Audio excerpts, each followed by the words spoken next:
Welcome to this episode of the Partovi Effect. My name is Mrs. Madi Partovi, And I'm Dr. Ryan Partovi. and I have only one thing to say about the Epstein files.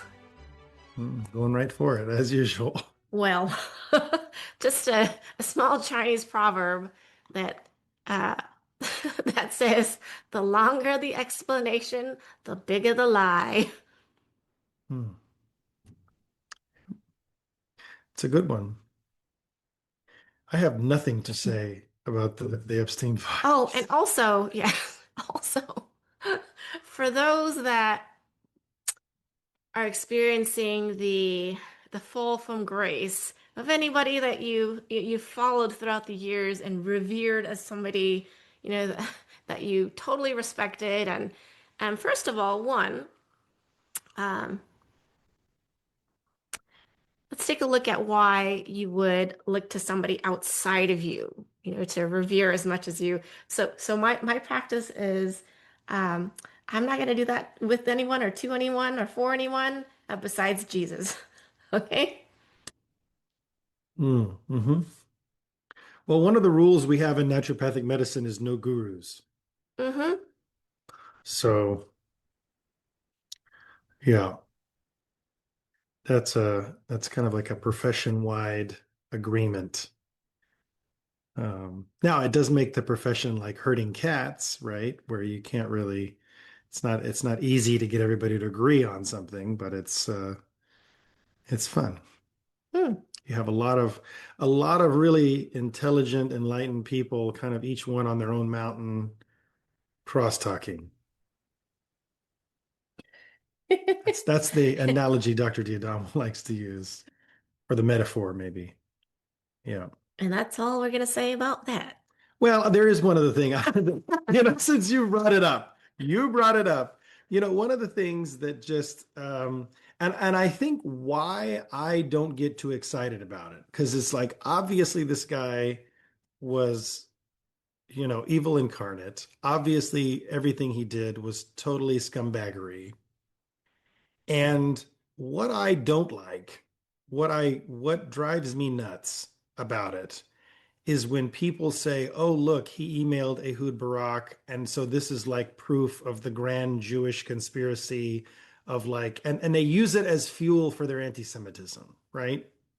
Which we've talked about before, and which is kind of it's a soapbox I don't mind returning to because it really grates on me so much. Um, and I will just say that, you know, I have no doubt that there's a small group of Jewish supremacists, just like there's supremacists in every category that you could possibly imagine, who worked with Jeffrey Epstein in the wake of the Holocaust to do whatever they thought was necessary to protect the Jewish people, even if that meant doing the most utterly despicable, horrific things imaginable to young women.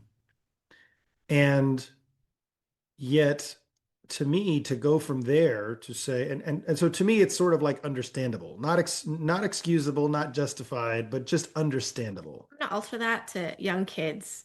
I mean, Well, I don't know. I don't know if there was any boys involved. I've only heard about girls, so maybe there were boys. But I only said what I know. Um, but yeah, so to me, the idea that this would happen is like, I, it's despicable. I hate it. And I do sort of, I can imagine the United States if we had had, four out of every 10 people were killed in some horrible event. And there was I can imagine all sorts of atrocities being undertaken by people in power to prevent something like that from ever happening again to this country. And so when I think about the fact that, four out of every 10 Jews were killed in the Holocaust globally, um, I can sort of, like I said, I can get it. And so to me to say, oh, well, therefore that's an excuse for anti-Semitism and justification for like, Israel shouldn't exist, or Jews shouldn't have their own state, or, we should hate Jewish people. No, like it just doesn't, that's just, it's absurd to me. And it shows to me a complete lack of empathy on that person's part, that they would see what happened in the Holocaust and not imagine that there would be equal, or at least, yeah, I don't want to say equal, but I would say that there would be atrocities that the Jewish people would then commit, that they would then undertake to prevent such an atrocity from ever happening to them in the future. But this is not the Jewish people doing this. This is like a tiny group of, maybe a few dozen men, and most of whom weren't even Jewish, by the way, partaking in these activities with Jeffrey Epstein as a way to develop. Well, I think for the most of the men who participated, it was an opportunity to gain influence and power and being attached to wealth, and also to engage in sexual activities that obviously they felt were, that they were never going to get caught, which is, I think I told you the other day when all this started coming out, I think that has to be what he did, was sell them on the idea that, hey, I'm so wealthy, I can keep this covered up, and we've got all these layers of protection, and there's no way that this is ever going to get caught, get out. And I think that's how he sold it. And, these people were dumb enough to basically go along with that and think that this was going to be something that they could get away with. And not only that, but that because of how power had corrupted them, and closeness to power further corrupted them, they then justified doing something that's illegal and immoral and unethical, um, for their own pleasure, presumably, um, even though it was at the detriment of these young people's lives. Um, so yeah, I mean, I think that's how he did what he did, and I think what he did was, um, you know, I'd be curious to know, I guess, I don't know. Like I think that, what do you think his motivation was? I know that we can't know this, right? We're just speculating. Yeah. Because I've heard, and the recent reporting has been that he was like a Jewish supremacist who believed that like Jewish people were better than anybody else, and that Jewish souls and Jewish people were like, um Oh, better than anybody else, and yeah. and See, and and like other people were not as valuable, yes. which is like a very fringe idea in any religion. But go ahead. So, do you remember I told you about that book that that certain person wrote, and he stated that uh, Jewish souls were the only souls that mattered and were of value. Everybody else is second tier. I have, yeah, I vaguely remember what you're talking about. I don't remember who that was that wrote that book, but I know what you're talking about. Hmm. I remember you telling me about it, in other words. So you're tying that and saying that Jeffrey Epstein was one of those people who followed that school of thought. Yes, I mean, and there's, I mean, I can't speak to his maladaptive patterns and his the way that he grew up, and it, Well, it's the same kind of mentality that allowed well people of European descent over the course of centuries to enslave and abuse African slaves, and saying, "Oh, well, it's justified because we're the master race," right? It's that same idea, um, just applied to, you know, Hebraic peoples versus European peoples. yeah, And it sort of justifies, well, I can treat these non-Hebraic peoples however I want because I am superior to them anyway. And so it's okay for me to commit, acts of, depravity on them because they're just, they're tools for my pleasure anyway. Right. Right? Yeah. Yeah. Okay. Yeah, I mean, I think that that's probably a fair take. I mean, it's clearly evil. But I would say that, which is a term I think that people are somewhat afraid to use these days, although maybe it's coming back into vogue in a way, as in an attempt to call a spade, which is what I think we're doing here. Um, but yeah, I mean, it's really, it's fascinating. It's a fascinating situation, but I will just say that I find it sad and sickening. Hmm. And that everybody that said yes to it or had anything to do with it. I mean, when you have, Well, what I find so wild about that, you know, that these people are just now being found out. It's like I'm just putting myself and I'm not going to name any names because we said we weren't going to do that, yeah, but I'm putting myself in their shoes. And I'm like, okay, I knew that I like had some dealing with Epstein, right? The first thing I'm going to do when I hear that he's been killed or, that he's died mysteriously or whatever in jail, and that there's these files which are now threatening to come out if Trump gets elected, and then, oh, looks like Trump's going to win. So now I'm gonna basically now have somebody who's written a book on Epstein come onto my podcast. And I'm saying podcast because a lot of these guys have their own podcasts, right?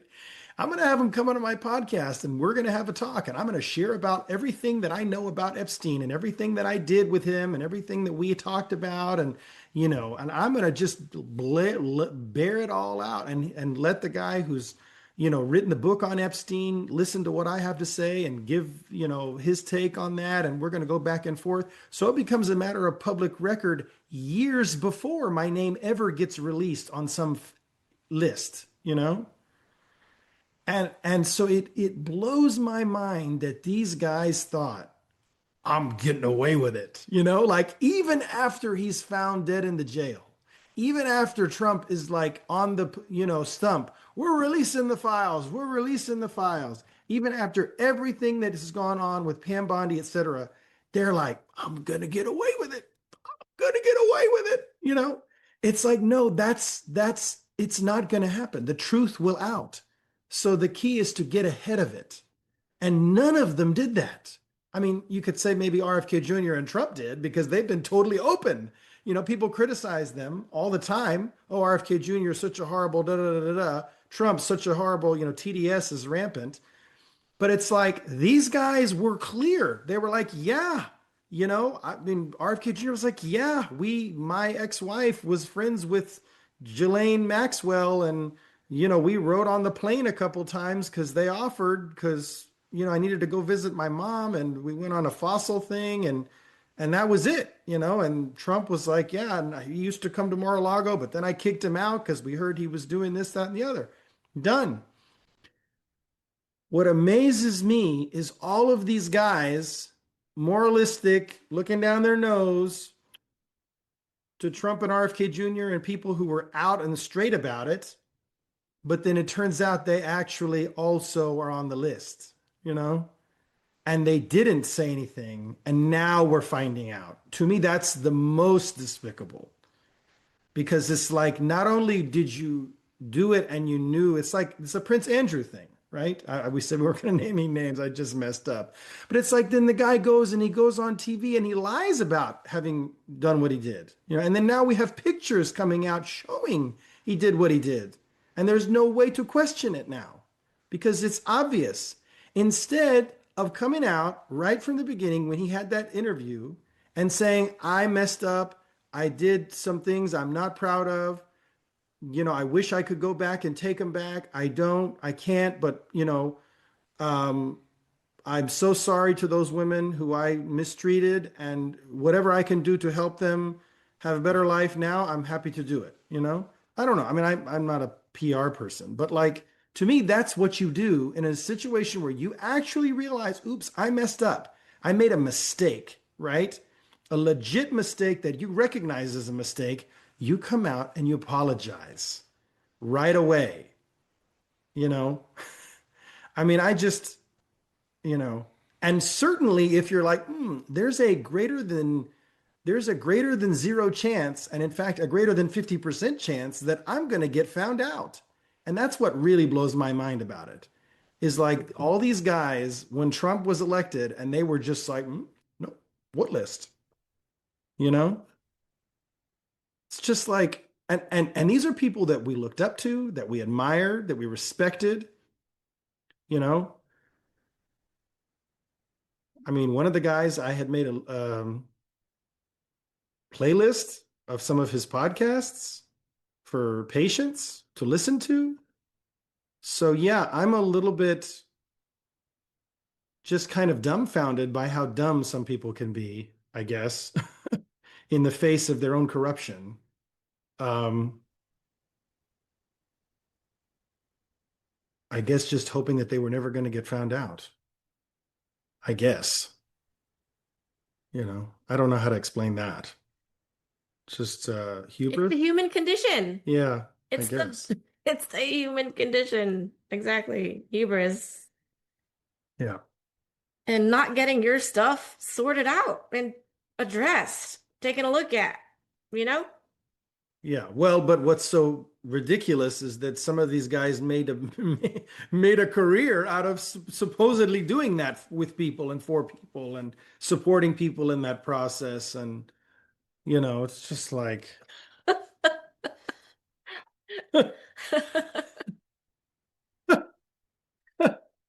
I mean, mon Dieu,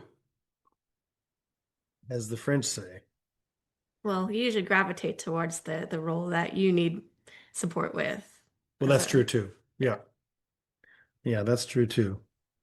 Then you mix in, you mix in money and access to power and you mix in all in and plus your maladaptive patterning and your stuff that you haven't addressed, it could be a bad mixture, which is what we have now.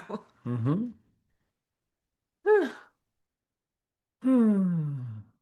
Well, I'm glad we didn't talk about the Epstein thing. Whoa. Okay. I thought we had I thought we had an agenda today. I thought we had a plan, like Yeah. we had questions to answer and all sorts of fun things to talk about. Anyway, go ahead. Well, okay. I didn't, seems kind of, I wanted to talk about child development, Well, that's very and apropos, it right? is very apropos. Yeah. Yeah. So let me kind of like, whew, kind of cleanse my mental space because Okay. it's a little too close to comfort, right? Right. Um, okay. So I had I have somebody that I love in my life, that uh, who wants to have Elemental, the movie, as a theme for their baby shower, or welcoming their baby, right? Mm. Hmm. And he asked me if I'd seen the movie, and I'd seen the trailer, and we have an 8 and a 4 year old, and I told him that the content is not age appropriate, to introduce to them at this time. And he asked me, so do you introduce adult topics one at a time and discuss it? How will you counter topics that may come faster than others or as a landslide? And I'm going to pause. I don't want to have you answer that first. So I'm going to preface it. I wasn't planning on it because that's like we've already got like 4 or 5 questions and I've already lost track. Okay. Okay. But you have the 4 to 5 questions in your. Okay. No, So, not really. I'm still thinking about elemental and what my response is to the elemental part. But I think we should take it and like cut it up into little chunks and discuss it. okay. Does that make sense? Okay. All right. Yeah. And I do want to throw this ball in, this curveball. And our 8 year old son, in a conversation with you one day, asked you, Daddy, when will I be old enough to get married and have sex and have babies. Okay, so I kind of want to move that entire. Yeah, so I'm not clear. So you threw that last bit in there Yeah. as like because that's where you want to end up in the conversation? Or my purpose, my intention to do that was here's an 8-year-old. He's already thinking about Sure. getting married, having sex and having babies. Yeah, are you pointing to that? But tell me why you specifically are pointing to that in reference to this question, so I can follow your train of thought. Or are you trying to juxtapose those two things? Like, Yeah, I think it's more of a hold on. Let me get my thoughts together. sure, Um, I don't for one, I don't think this is the typical question for an 8-year-old to ask. obviously. Obviously. Yeah, Okay. I think we can So all agree on so that. there is a way that we are rearing our children that has them ask a lot of questions. First and also look. Well, not only that, but like has him looking forward to it such that he can't wait and wants to know when is the earliest that I can do this, Yes, right? thank you. Which is like pretty extraordinary because I guarantee you most 8-year-olds are not thinking like that. Like, okay, how many more years I gotta wait on this? Like ready to get married and start popping out babies, Yes. Well, like this is the same child that at 4 years old told me, Mommy, I want to be a daddy and an artist. And then the same child at 3 years old holding my hand and thinking about it, walking with me, saying, Mommy, when I grow up, I want to marry a girl I like. I want to plant a seed in her and have a family with her. This is the same child yeah. at 3, 4, and now 8 years old. Hmm. So I guess so this is, I'm clear. This is my intention in weaving this in as to how do we, I want to share how it is that we're rearing our children in a way that, first of all, they look to, us as well. I want that.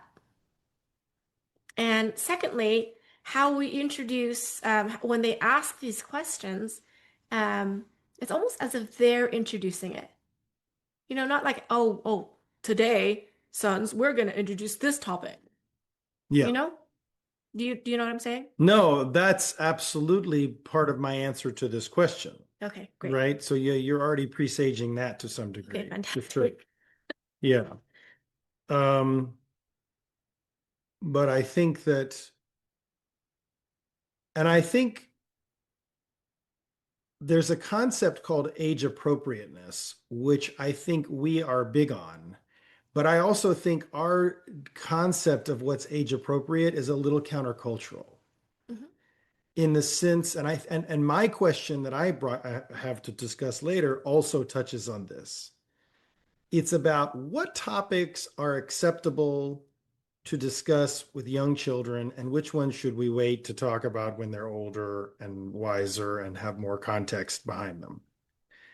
And I think that the way that we divide that, which I think is a little bit different than the way most people think about it, because I mean, I remember growing up, like people generally thought, like, okay, if the movie has a little violence, like that's okay, especially if your kids are boys, not a big deal. But like sex is absolutely off limits. Like any kind of nudity, sexuality is like absolutely no way until they're like, 16 to 18, and then maybe a little bit. It was kind of the milieu that certainly that I grew up in. We kind of take a very opposite approach to that, I would say, which I think is really based on the idea of like two main principles. The first one is what are timeless topics which are relevant to humans throughout every time in which humans have existed? Those are, I would say, the topics that are sort of free and fair game for our family from a very early age. You know, family structure, getting married, having children, having grandchildren, etc. Right? Like the basic process of human life, the structure of human life that's existed for centuries, millennia, right? Is that basic structure. Part of that is obviously sex, right? Reproduction. The other part to that, in terms of what it is that we feel is age appropriate, is sort of, and it's kind of comes from that. It's sort of a flipping it's on its head. It's like, what do we want our children to be focused on? Like, what is our aspirational ideal, sort of, if we were going to create a utopian world, what would we want them to be focused on? Is it on shooting other people with guns, or is it on having children and growing a family? Right? It's like, well, that answer is pretty clear for us, right? It's like having children, growing a family, being a contribution to society. So those are the topics and conversations that we're interested in and that we share, and the role models that we put forward for our children in media, in books, in discussions, excuse me, audiobooks, everything you can imagine. Any kind of media that we choose for our kids is mindful on two fronts. One, it's something that has a timeless moral. It's something that has been around for a while. A lot of the new stuff is problematic, not just because of the obvious ways to like insert cultural changes, which we don't necessarily embrace, but also, I think, because they're trying to push a vision of the future that we don't also fully embrace. And we can get more into that. And I think maybe Elemental is an instructive way to take a look at that. Are you familiar with that movie, or do you want me to give kind of an overview of why I chose to say no to us I only showing watched the that to our trailer, kids? You but watched the trailer. yeah. Yeah. Yeah, So so you what know do ahead you of remember from the trailer? so Fire, is this the female character, from I guess from a faraway land that moves to this country where the water, which is the male character, lives. And they forge a relationship. But the fire people are judged, and they're looked down upon, and um, uh, there's some racial stuff going on. Right.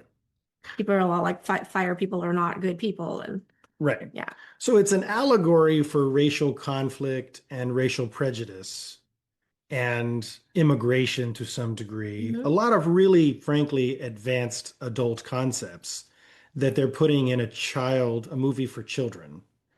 Um, and, kind of seeding them with a certain, not only with that topic, but also with certain views of that topic, which even if we agreed with the views, we would agree, and we would agree, you tell me, Uh-huh. that that's not an appropriate topic for like young children, No. period, right? Um, and the other big thing for me, which, um, I don't know your thoughts on this. We haven't really talked too much about it, but, it was also the first time that Disney had done a non-binary, what they call gender non-binary, which for those who have not heard of that, I hadn't heard of it until a few years ago. It's the idea that someone could be neither male nor female, which of course is a biological absurdity, unless you're a true hermaphrodite, which is extremely rare.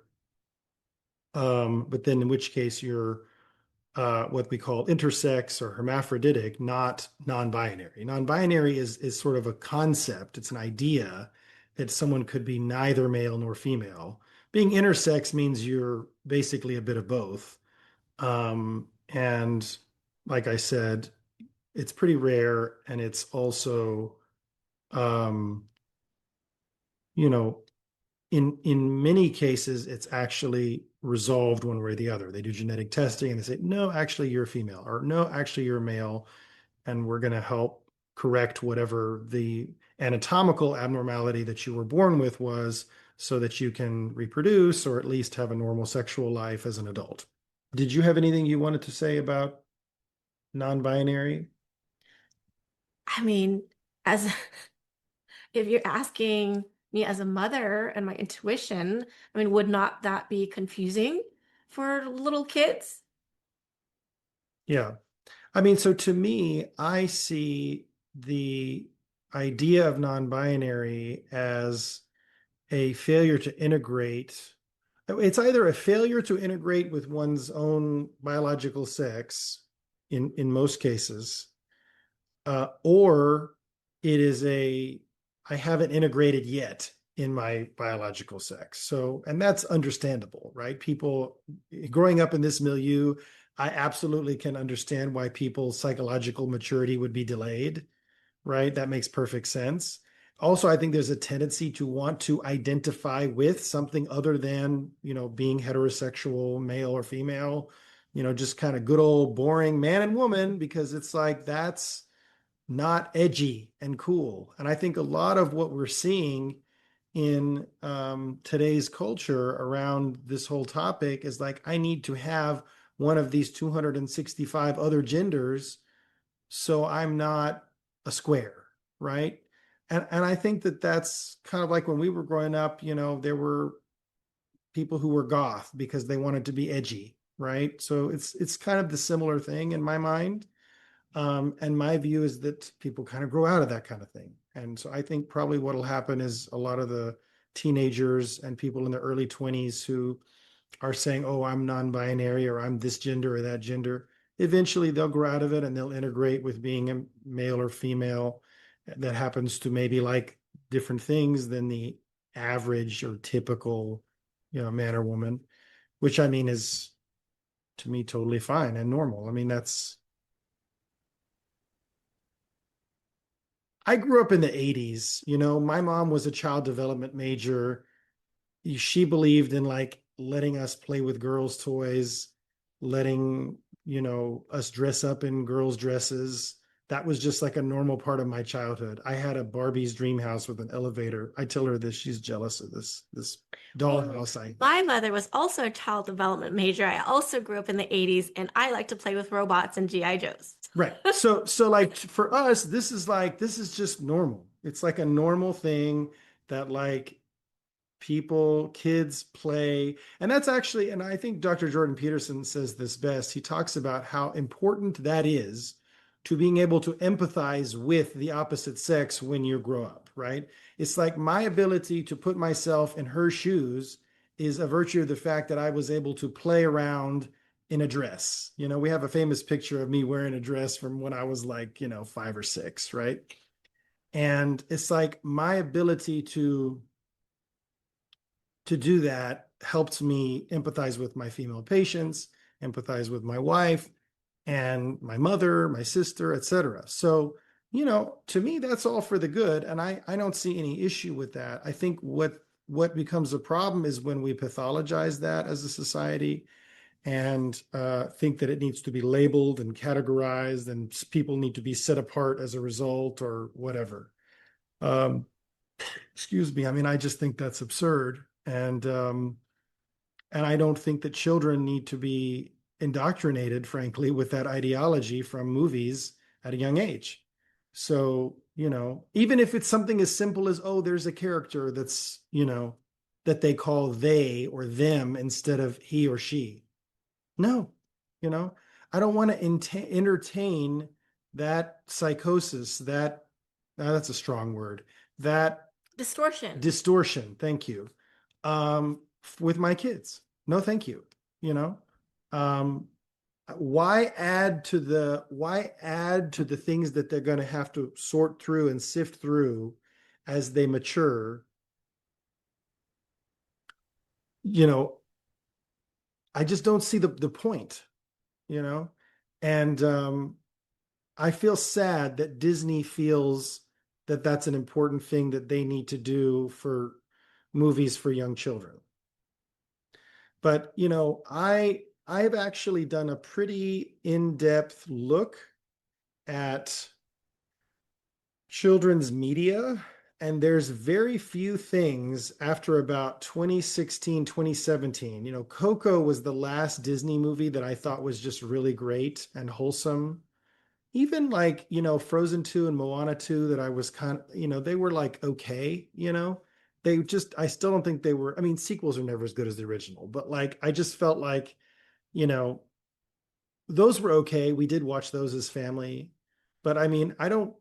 Other than those sequels, I can't think of any other movies since Coco that we've actually watched with our kids. Just because each one of them has. Oh, I'm wrong. We went to go see Lightyear. Can I tell this story? Yes. We went to go see Lightyear in the theater. Okay. This was before I knew that Disney was, on this soapbox, whatever you want to call it, on this crusade, right? And I just, we weren't even looking at the details of reviews and things. So we went to see Lightyear, and big spoilers, you've been warned for Lightyear, if you haven't seen it yet. At the end of the movie, it turns out that Emperor Zurg is like literally the hero, Buzz Lightyear, from a different timeline where he gets like old and jaded and evil. Okay. And that was so disturbing to my son, who at the time must have been like 5, right? And it was disturbing to me. I mean, we kept talking about it for weeks later. It was like, what did they do? It's like, because this is a child that I had taken to Disneyland, and we had fought Emperor Zurg with the little light lasers at the, in the Tomorrowland thing where they have the laser shooter thing. So he knew Emperor Zurg, bad guy, right? So, I mean, this idea where we're going to collapse the good guy with the bad guy and we're going to allow children to watch that, that is a super, super adult, advanced concept. This idea that a good guy could become evil and an evil guy can become good. I'm sorry, but like, even Star Wars, right? Where of course you have Anakin and he eventually turns, again, spoilers for Star Wars. If you haven't seen it, you've had plenty of opportunity. Eventually turns the dark side, becomes Darth Vader.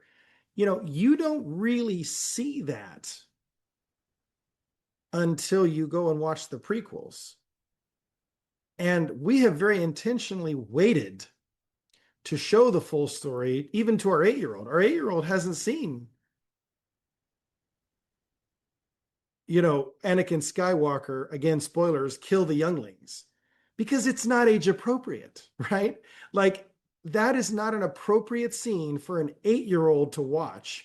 This guy that you've seen and grown and nurtured and seen him from the time he was 5 and 6, pod racing, and now he's going to go kill younglings. And it's a traumatic moment, and you need to be mentally ready for that. To me, and I haven't done the research on it to tell you exactly, but my gut tells me like 12 or 13, maybe a child is ready to watch something like that, you know, at the earliest. And so when I went and saw that Lightyear movie, and I saw basically the same thing happen in that movie, and my 5-year-old sitting there watching, I'm like, okay, hold on, pause. We're not going to see any more Disney movies until I have screened them fully. And probably we've watched it ahead of time and made sure that this is, or sometimes I just basically dig so much. I know the whole story ahead of time and I do so much research on it that I already know. Kind of like Elemental, right? Like I already knew from just the study of the plot and then the non-binary piece, I was like, this is a no-go for our family. Um, but so that um is why ultimately I just started saying, put the kibosh on all the new stuff. Let's gradually watch the old stuff, which we've been doing, and they love it. I mean, right now, the fan favorites at our house are like Aladdin, The Little Mermaid, Aladdin 2, Return of Jafar. Um, The Jungle Book is popular here.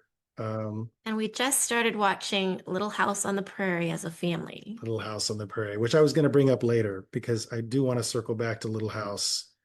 Um, because to me, Little House is a great example of how you can have a relationship when you're young, and you can work on it and grow it and nurture it, and you can enroll your family in it and get the family buy-in and approval, and you can get married and everybody gets aligned and on board, and the marriage can work, and you can have kids, and you can live happily ever after.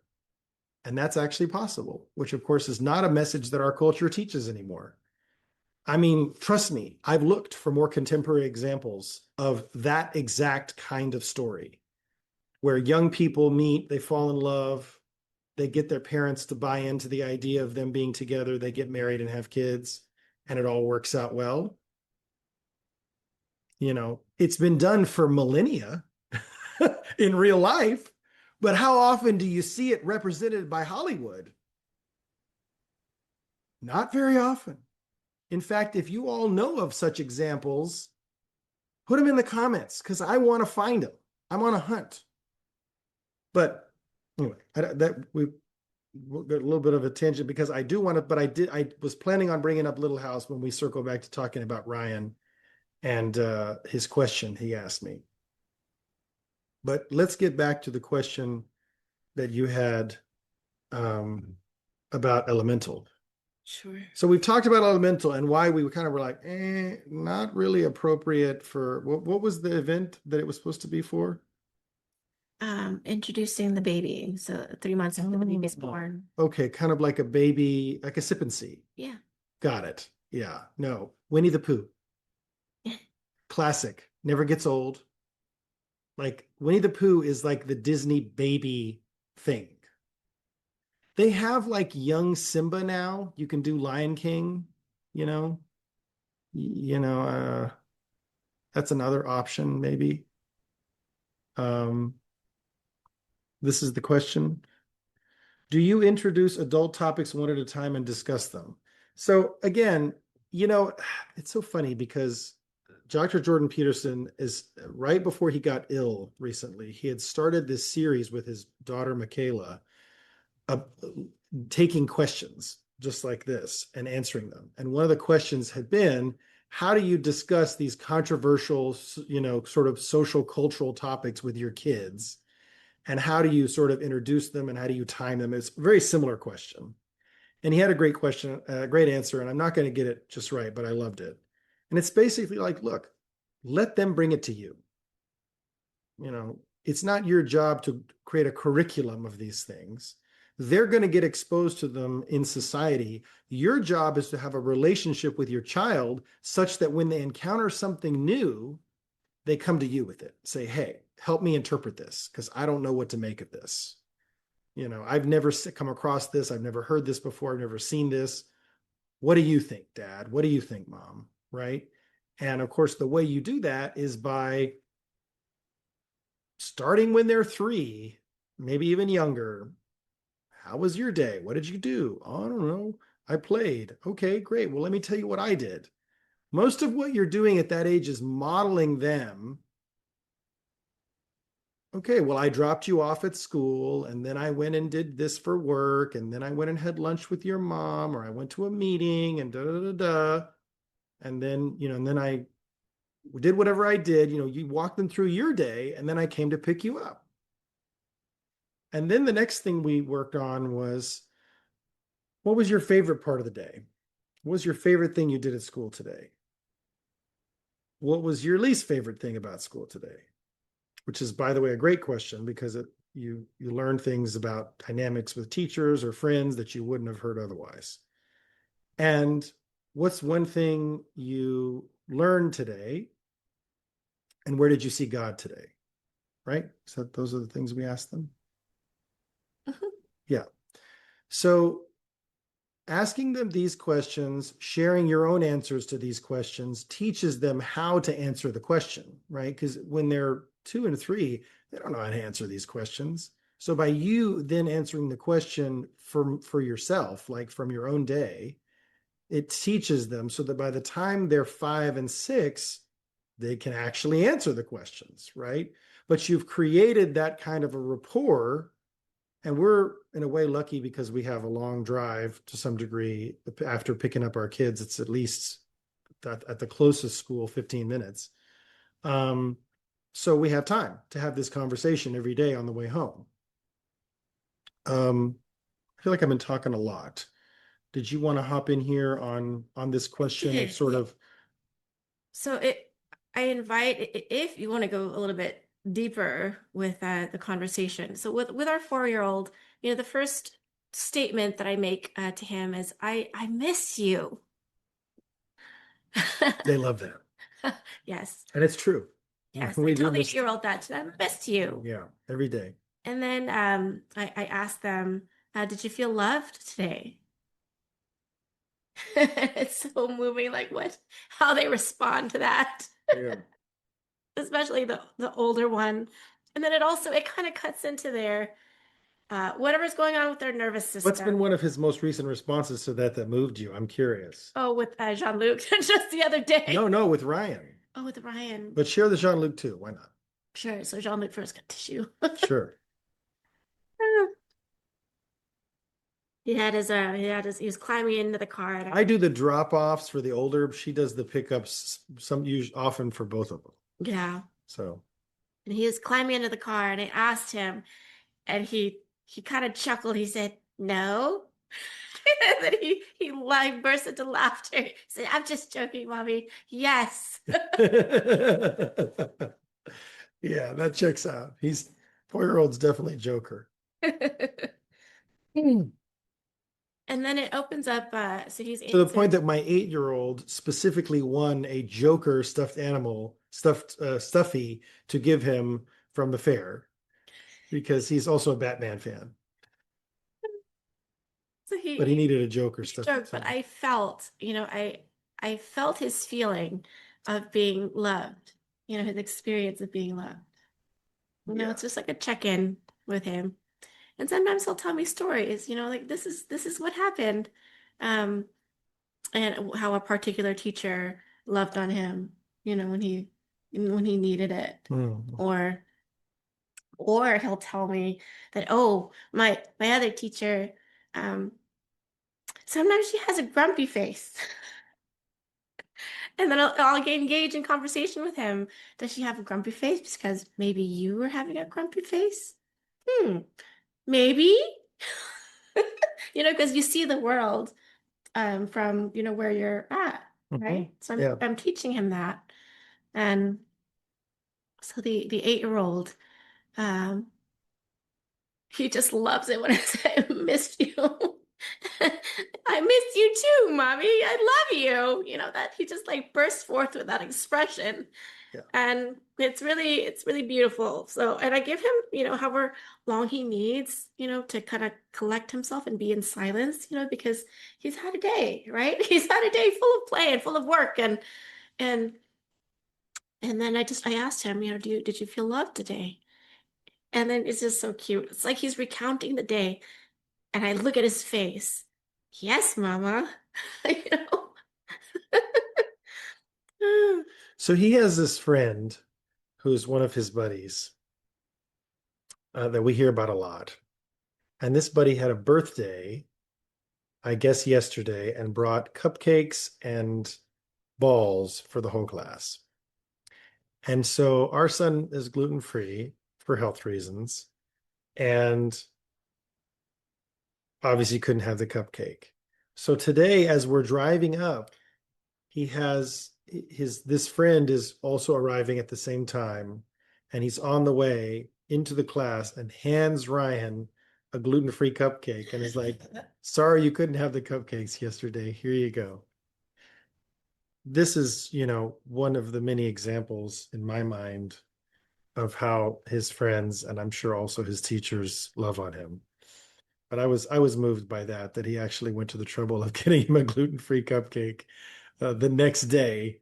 Uh, Yeah, I tell you, so that child, when I pick him up, he doesn't need much, silent space at all. Because mama, blah blah blah blah blah blah blah. right, right. Way, pours forth like everything that's there for him. Yeah. And it's fabulous. It's amazing. I know you're talking to so many parents that, they get, I don't know, after when you ask them how their day was. So just the other day, I invited a mom who, who, her daughter tells her when she tries to ask her about her day, and she's 4. Mommy, I think it's time for quiet time right now. And she's so funny. The mother is so funny. She said, thinking in her head, but you're in my effing car. So I know that this is an issue. Right. So I invite parents to ask their children to first cut through whatever is there. I missed you. And then second, did you feel loved today? And then the three questions. Did you see God? Where did you see God today? Yeah. And what was hard about today? What did you love about today? Hmm. Yeah. So it gives them space. It gives them space for them to take a look and to give you an authentic answer. Yeah, and it teaches them when we answer those questions for them, especially when they're really little, Oh, it teaches them how to respond. That teaches them how to answer those questions here's for themselves, and it teaches them to come to you when they're dealing with something. so here's another cut, another level on the you telling them about your day. Mhm. Okay. So if you want to take it a little bit deeper than, the play-by-play of what you did, let them know. Like I usually tell our son, oh, Mama, today I got frustrated with my work project because I really wanted it to happen faster, but I learned patience today. Mm. God helped me with, God said, okay, gotta be patient. And so I feel like I was very proud of myself, for that. So I'll tell him things like that, and he'll be with it. And often our 8-year-old acknowledges me. Yeah. He'll say, I acknowledge you, mommy. Yeah. In those Yeah. words, I Yeah. acknowledge. Because you've acknowledged him, Mhm. countless times. Yes. And we've taught him how through example. And that's really, yeah, that's really what You get I'm, what I'm saying? yeah, but So, no, what you're pointing to is how you're sharing your feelings. yeah, And that's really, that is the next level beyond just sharing not just feelings, but the also facts also how I and dealt with and the those feelings. breakthrough. Yeah, Yeah. it's not just what happened, but it's also how I felt about it and how I dealt with it and created a breakthrough out of it. Yes. And I'll Yeah. also tell him that about what I felt so grateful for. Yeah. Yeah. Beautiful. And so he gets a sense of, okay, this is what my day was. We both had a day, right? So let's share it. Yeah. Yeah. Yeah. Well, and I think that that's so really that's our answer in a way to the first question is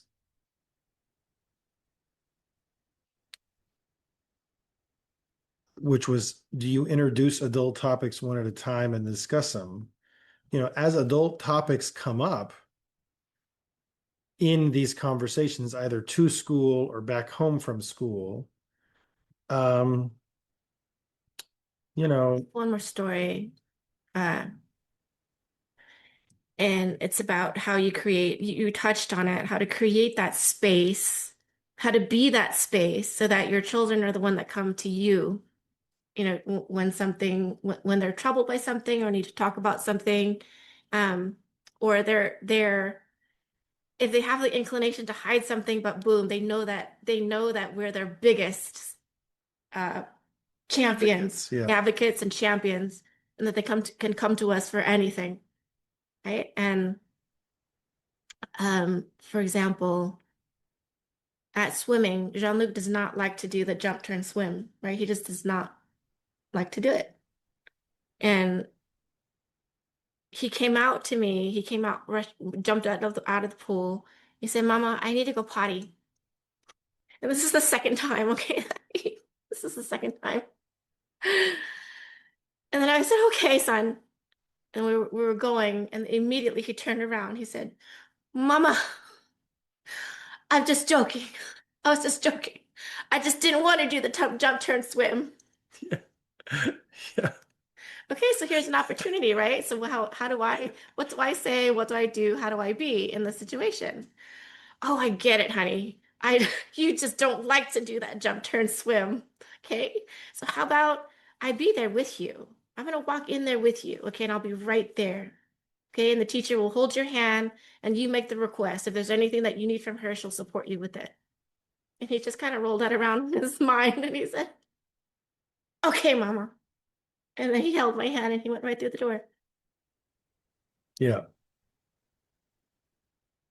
So those are the opportunities that I'm pointing to.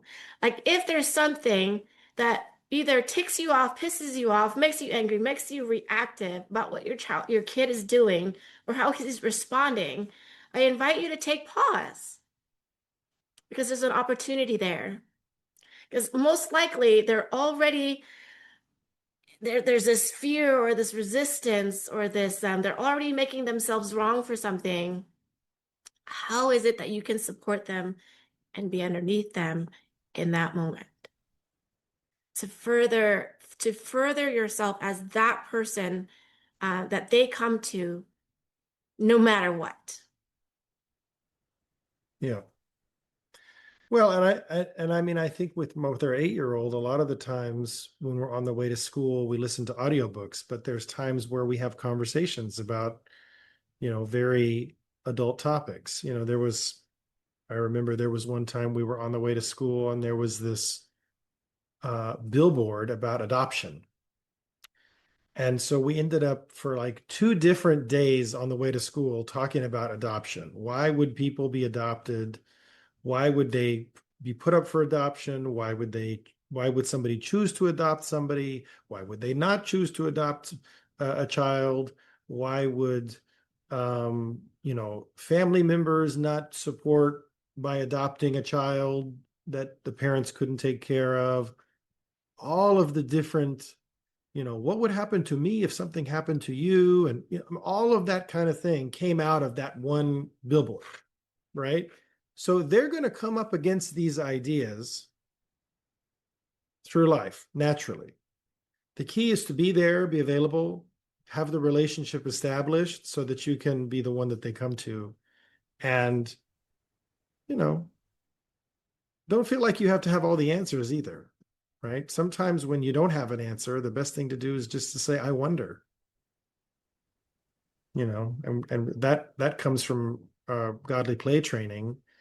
But it ultimately comes from the Montessori method. A lot of times it's, What do you think? yeah, what do you think? And I wonder, like, you know, Yeah, yesterday our 8-year-old Mommy, I was talking to my friends about French fries and how French fries from McDonald's, they have like 11 ingredients in them. Are they're not really French fries, are they?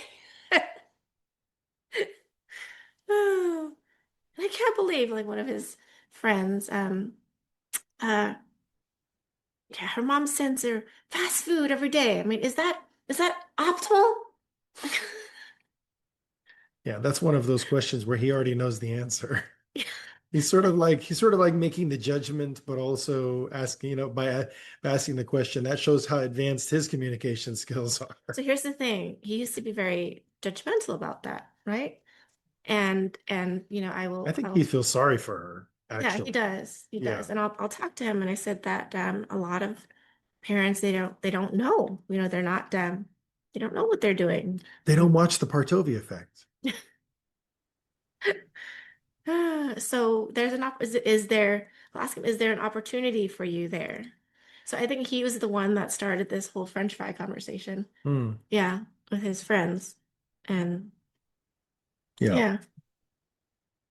So how is it? I posit the question for him. Sen, how is it that you can demonstrate or exercise your leadership in even the smallest of groups, whether it be with one person or your group of friends, your love and your leadership. And I always tell him in the morning, how can you reflect God's goodness and his joy? Well, for something for him to think about, at the start of the day. Yeah. And I feel that he really takes that on. Yeah. Yeah, as evidenced by our conversations after school. And it's really beautiful. Yeah. And, Well, and that, go ahead. and I think there's another big, so whenever I come pick him up, I go to the playground, and here's this 8-year-old running with me to me with warp speed, right? with his fingernail moon eyes, his 8-year-old, among a whole field of kids, by the way. And here I am ready to catch him and spin him. And Yeah. he lets me catch him and spin him without a regard of like who's there. Because I grew up with watching a lot of movies where the parent would say goodbye to the kid, but the kid doesn't want to kiss them goodbye. There's this whole thing, um, no display of affection for it's embarrassing. But I just always didn't sit with that. I didn't sit with me. Well, that's not the way it's supposed to be. That's not the way it's going to be in my world. So it's not. And I think Yeah. it's a very intentional way of rearing. And Well, it's extremely important to keep loving on your children, to keep expressing that love in many different ways, including physically. This reminds me, there was a podcast that I listened to this week, and I don't know the name of the doctor, but I don't want to not say his name, so I'm going to see if I can find it real quick. Um, but he was being interviewed, and well, I don't know that I'm going to be able to find it quickly, but well, while you look for that, suffice it to say, he is apparently somewhat of a famous child development guy. He used to be on Oprah a lot before Dr. Phil came around, and he's being interviewed by some lady. I think it's a Catholic parenting podcast. That's all I remember. But anyway, she ends up he's an interesting guy because he's adopted a fair number of, maybe all of his children, I think, but he's adopted like 8 kids, right? And one of the things he says, and he's written like 15 parenting books. I'm sure that like half of you already know who he is just based on this description.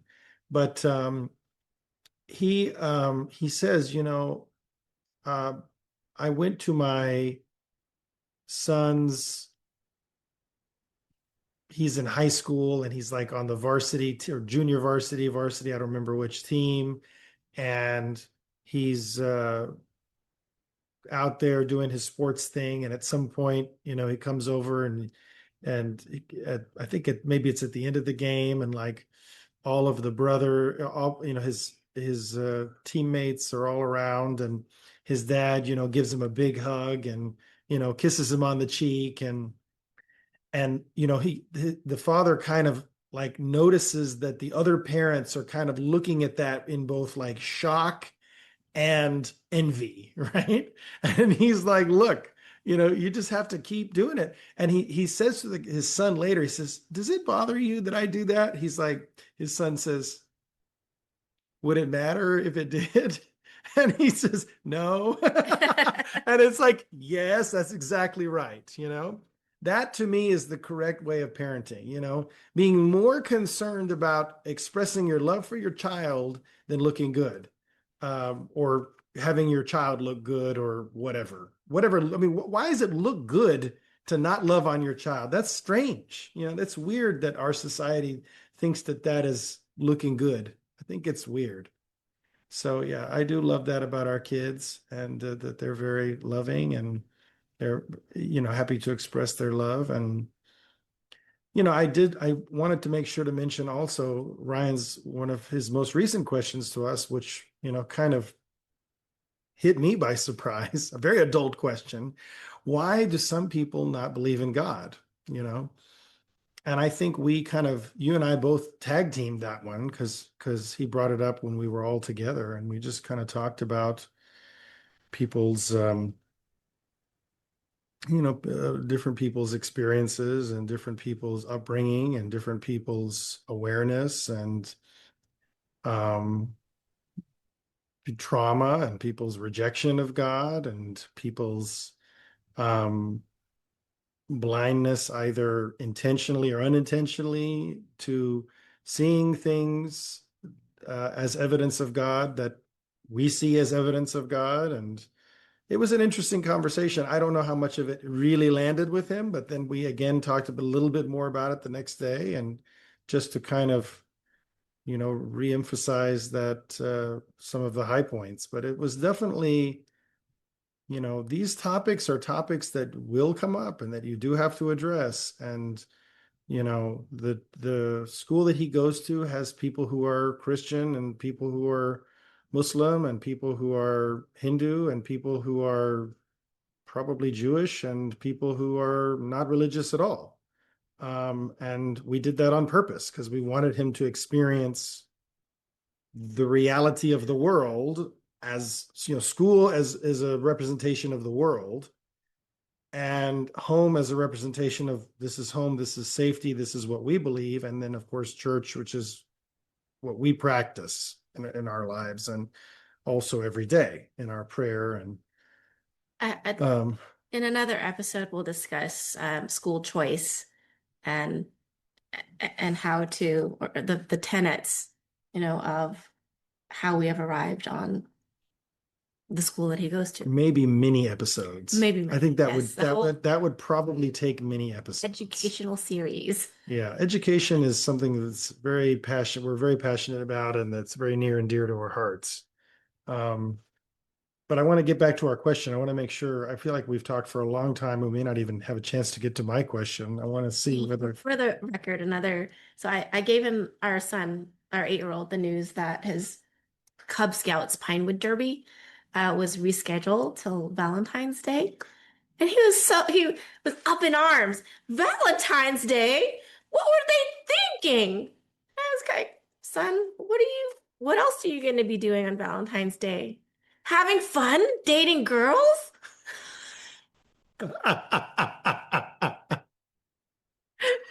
Oh man. I'm like, oh really? What girl have you asked out on Valentine's Day? Anyway. Um, All right. How, so how will you counter topics that may come faster than others or as a landslide? yeah, I mean, the way that you counter, I think I'm going to answer the last part first, which is you counter the landslide by being selective about what you expose your child to. The Dr. Jordan Peterson says, when asked, what's the single most important advice you would give to parents? He says, choose your child's peers wisely. And I think that speaks more broadly to like choose your child's milieu, like the environment that you're going to put them in wisely, because the peers are also to some degree part of that environment, but the environment as a whole is important. And so, I think that you prevent the landslide by making sure that you're not putting your child into, sort of a cauldron of cultural um,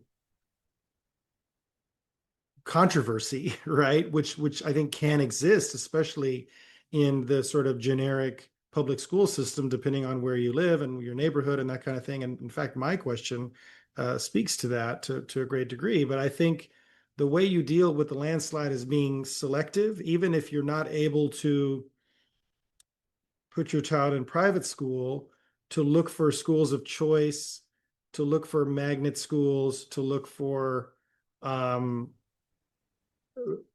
charter schools that use a specific, adhere to a specific educational philosophy, whether that be Waldorf, whether that be Montessori, whether that be progressive, project-based, problem-based learning, whether it be international baccalaureate, that has a community of people who have self-selected, because not just because of commitment to academic rigor, but also because they believe that, for example, a child's education should be timeless, and that they should be to some degree uh, exposed to things at times when they are age and developmentally appropriate. And I think if you have a group of parents and a group of peers that all share that view, then you're not going to get the landslide, right? Um, the first part of the question, though, did you have anything you want to say about the landslide? So the question kind of posits that there will be a landslide. And so parents, as a what's it called? The Viking Shield wall. shield wall. Parents are the shield wall. So they're uh I am that, life will come at my child and he'll come to me, and it will not hit him as a landslide. Do you know what I'm saying? Sure. I'm That's the creating space that you're through, creating because yes, that's your stand. That's where you're standing. yes, That's your clearing. The clearing that you're being for your children is like you're the shield wall. And if you have anything that you're dealing with, you're going to come to me. yes. And also I'm continuously, we both are continuously developing ourselves and keeping our eyes and ears to the ground, with what's going on out there, with the eve of AI, what's going on with social media, and the anxious generation, as Height. Jonathan Haidt says, and everything that's affecting our young kids these days. Yeah. So to be able to speak to that, to be aware of it, um, and then yeah. Yeah, and I think that there's a lot of the way that I think about this question gets into my fundamental philosophy about parenting, which is that a child's early development and early education should be timeless. It should be something that could have existed almost at any point in human history, certainly in the history of civilization, in terms of the kinds of things they're playing with, the kind of games that they're playing, the kind of environment that they're in. Obviously there's going to be electricity and running water, but like other than that, right? Like they're not going to be in front of a bunch of screens, not using computers, at least not very often. I mean, our older son's school at the elementary and middle school level has computer class, but it's like structured. They go in there, they do Mavis Beacon teaches typing, which is, how we learn to type. They learn how to create folders, use a mouse, save documents, use a word processor, learn citations, learn spreadsheets, the same kinds of computer literacy that we learned when we were in school. They're learning that maybe slightly younger and once a week, there's that class, just so they kind of can get the nuts and bolts of how to use a computer. But I mean, on the other extreme, you have schools where they do everything on a tablet and then the child graduates and they still don't even know how to type, which is just like, well, how are you going to get a job not knowing how to use a keyboard? But you hear these stories. So the point is that screens should be at the most, a rare supplement to the bulk of the education, not the focal point, because the education itself should be timeless. And I think if that's what your child is growing up is in an environment where it's a pretty timeless environment, then yeah, are there things like, for example, AI that they're going to come across on the fringes? Sure. I'm not sure the ideal age to introduce AI. Mm. You know, um, so here's the challenge. Any technology that has come out since my brain at least was mature, which they say brain development is your brain is mature at age 25. Any technology that's come out since then, I can't say for sure what age it's safe to introduce, except to say 25. I know for sure 25 is okay because, for example, social media, which didn't come out until I was at least 25, I was able to get addicted to the point where she was like, you've got to stop living on Facebook, right? And then stop using it when she pointed out how much I was using it and how much time I was wasting on it. I delete it from my phone. And, now maybe I log in 2, 3 times a year to post something that really means something to me that I want to share with people I know. But then for the most part, I don't log into it anymore because it's a huge time suck. And I know that. And so that's why I don't get involved in social media as much as Maddie, because I'm someone who, if I'm going to get involved, I'm going to get overly involved. And I know that about myself. So it's just like, eh. But I can imagine had I grown up with it, it would become an inextractable part of my identity, which is very unhealthy, you know? And so that's what I don't want for my kids. But can I tell you for sure that if I'd been introduced to social media when I was 16, that I would have been able to quit it as easily as I did? I can't say that. I don't actually know. What about 21? I don't know. You know what I mean? So I think that eventually we will have the studies and the data showing this. We now know, for example, that when you smoke cigarettes prior to the age of 21, it's much harder to quit than if you don't smoke your first cigarette until you're 25. We know that because the studies have been done. The studies on social media asking that same question have not yet been done. So until they're done, the precautionary principle says wait till you're 25 to introduce those technologies.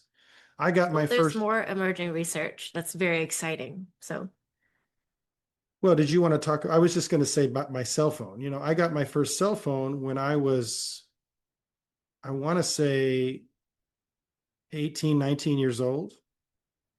I You was know, 21. you were 21. Yeah. Okay.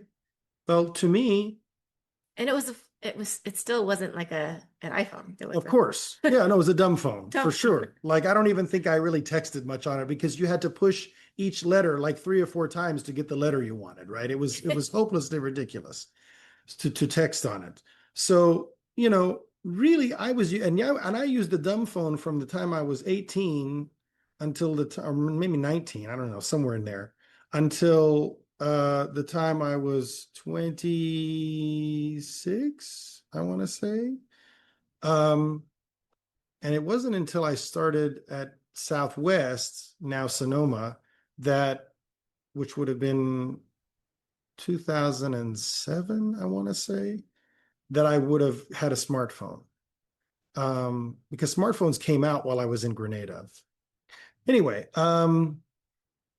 interesting that I didn't even have a smartphone until I was over 25 years old. Yeah, I just same. I just realized. So are these technologies safe for people under 25? Maybe. Do we have evidence to prove that? I'm not satisfied with it yet. And until then, would you hand your child? Something that is this unproven thing, you know, in terms of developmental appropriateness. Our answer at this point is like, probably not, right? Like, let's not do that. I told my son he can get his cell phone when he has his driver's license and he has his Eagle Scout. And the rationale there is that when you have a driver's license, you're by that time, hopefully your peripheral vision has developed. I've heard reports from colleagues that young people these days don't have as good peripheral vision as we did because they've spent all their time focused on this little screen that's right in front of them. And so they're literally afraid to drive because they can't see in their periphery, which makes sense because the eyes are an adaptive organ, just like all of our organs are adaptive to our environment. So why is the eye going to bother providing access to information that's back here when it never needs to see it? You know, I don't know if that was clear, but this is like in my peripheral vision. I can see it, but it's behind my head, actually. I don't know if you can really tell, but yeah. uh, but for those who are just listening, I'm holding up my hand showing that, where my peripheral vision is. But yeah, look, I mean, that's pretty concerning. That's pretty concerning. And I would just say that I think the overarching principle, which I want to make sure that I've said at least once in this video because it will come up again, the overarching principle is take what worked about the way that you grew up and replicate that with your children. And whatever didn't work, correct those few things Hopefully only a few things. For some of you, it's going to be more than a few. I get that.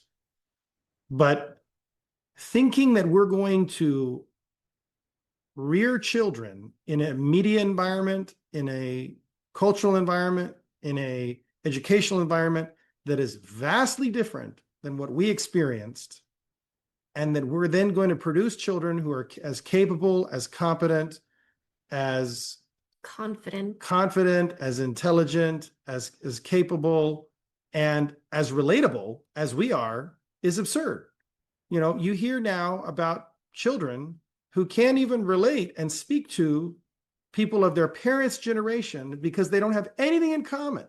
Well, of course, when there's an entire turnover, you know, I was shocked to go into the bookstore, the book fair at our son's school, elementary school, which to me, I think of elementary school library as being this timeless place, you know, and I only recognized three of the books that they had on sale: Hatchet, Charlotte's Web, and From the Mixed Up Files of Mrs. Basil E. Frankweiler.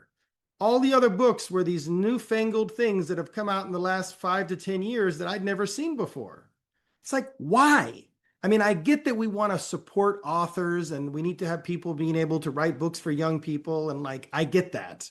And that should be like maybe somewhere between 20 to 50% of the books, maximum 50%. But there are so many excellent classic books that I read growing up that should have been on those shelves that weren't.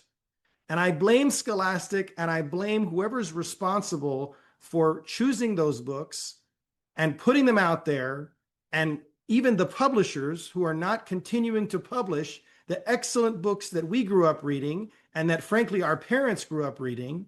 It's absurd.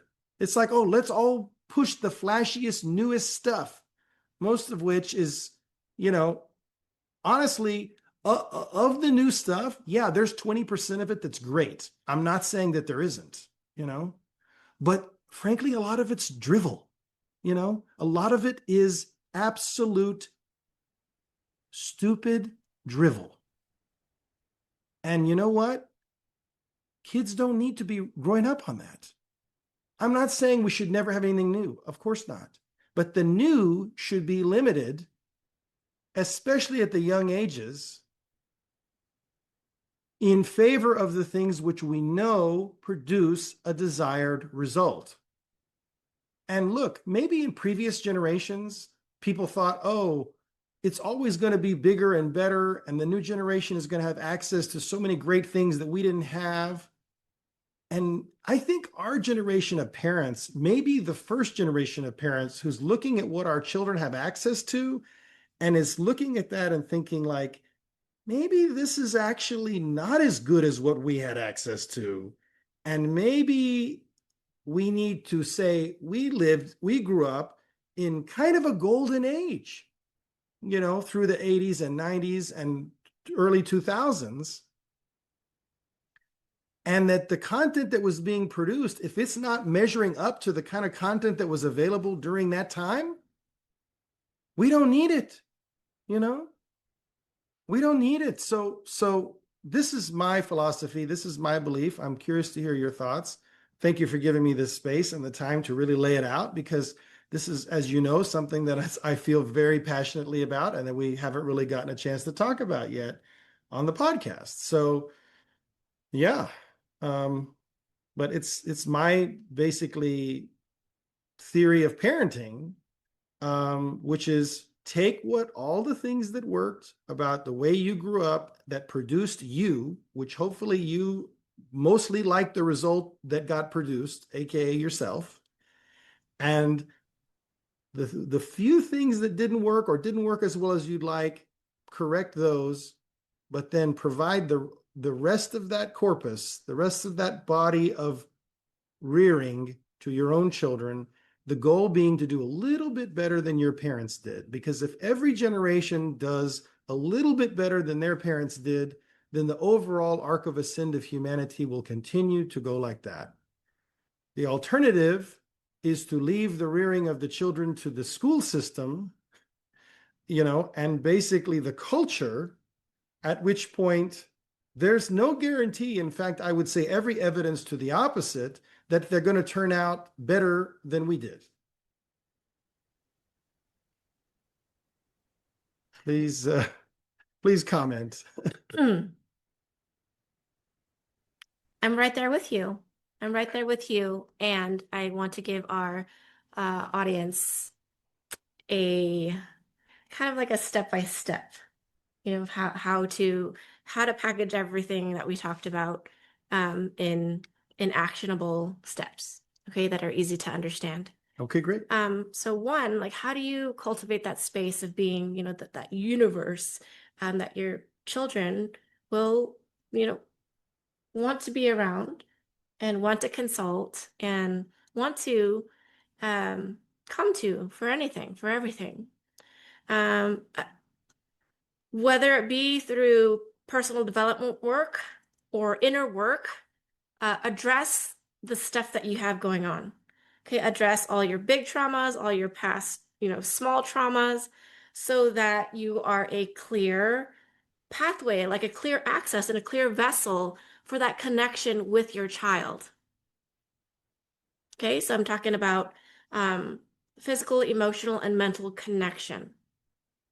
Okay, and secondly, take a look at what you're exposing your child Well, to. hold on. Before you move on to number two, Okay. I think it behooves people, it behooves you and the people who are listening for you to give some concrete Yeah, so examples. whether you Because I think we're talking about, one way you can approach that is through therapy. One way that you can therapy, approach yeah, that is through doing landmarks work. well, landmarks work, There's, EMDR, uh, the family system psychology, there are, I have, okay. let's riff into All right, that one. let's say EMDR, address your trauma, Yeah, and especially if you have anything that smacks of PTSD, or yeah, any kind of any kind of trauma that keeps coming back up. EMDR works really well, but find somebody who's, certified in the use of it. yes. And then Landmark Worldwide, to do that personal development work. It really gives you tools, not just as an individual, but also as a, like as your wife. Okay. So this will reinforce your relationship with yourself and your spouse, to be lockstep in the way that you're rearing your children. Make sure that you're in alignment, with how it is and the value system that you are teaching them. And wherever you're not in alignment, get there. Either through therapy or consulting with somebody that has the wisdom and the experience to speak to that. All right? Yeah, and I would say if you're parents, to do therapy as a couple is extremely valuable. Yes, And I think also working with a therapist who shares your values and beliefs is also valuable. absolutely. Like I had a friend, a couple who were going to a therapist, and they needed support with their family. Here's this therapist, unmarried with no children. It's like, what the heck, guys? Yeah.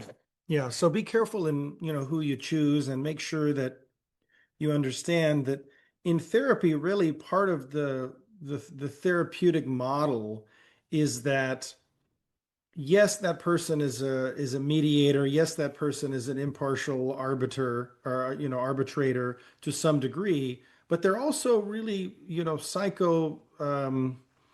forget the exact term, but they're basically working in the place of the parent with whom you may have a fractured relationship.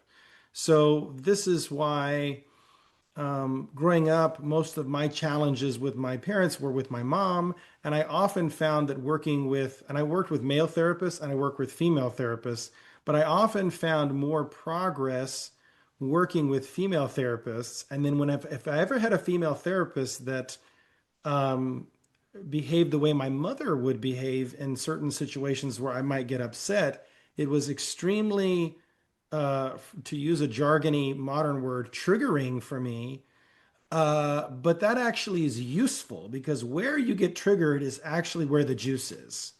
Growth requires uncomfortability, the ability to be uncomfortable and to lean in rather than running away, right? When you run away, when you get uncomfortable, it's like that's the natural survival response. But no growth, no progress, no transformation comes from staying comfortable. You have to be willing to be uncomfortable and lean in the face of being uncomfortable. And that's where the growth happens. So, anyway, point being, oftentimes, you may have two people who are married. I'm thinking of some friends of ours, probably not you if you think it's you, uh, who, they both had a father that was absent or left the family at a relatively early age.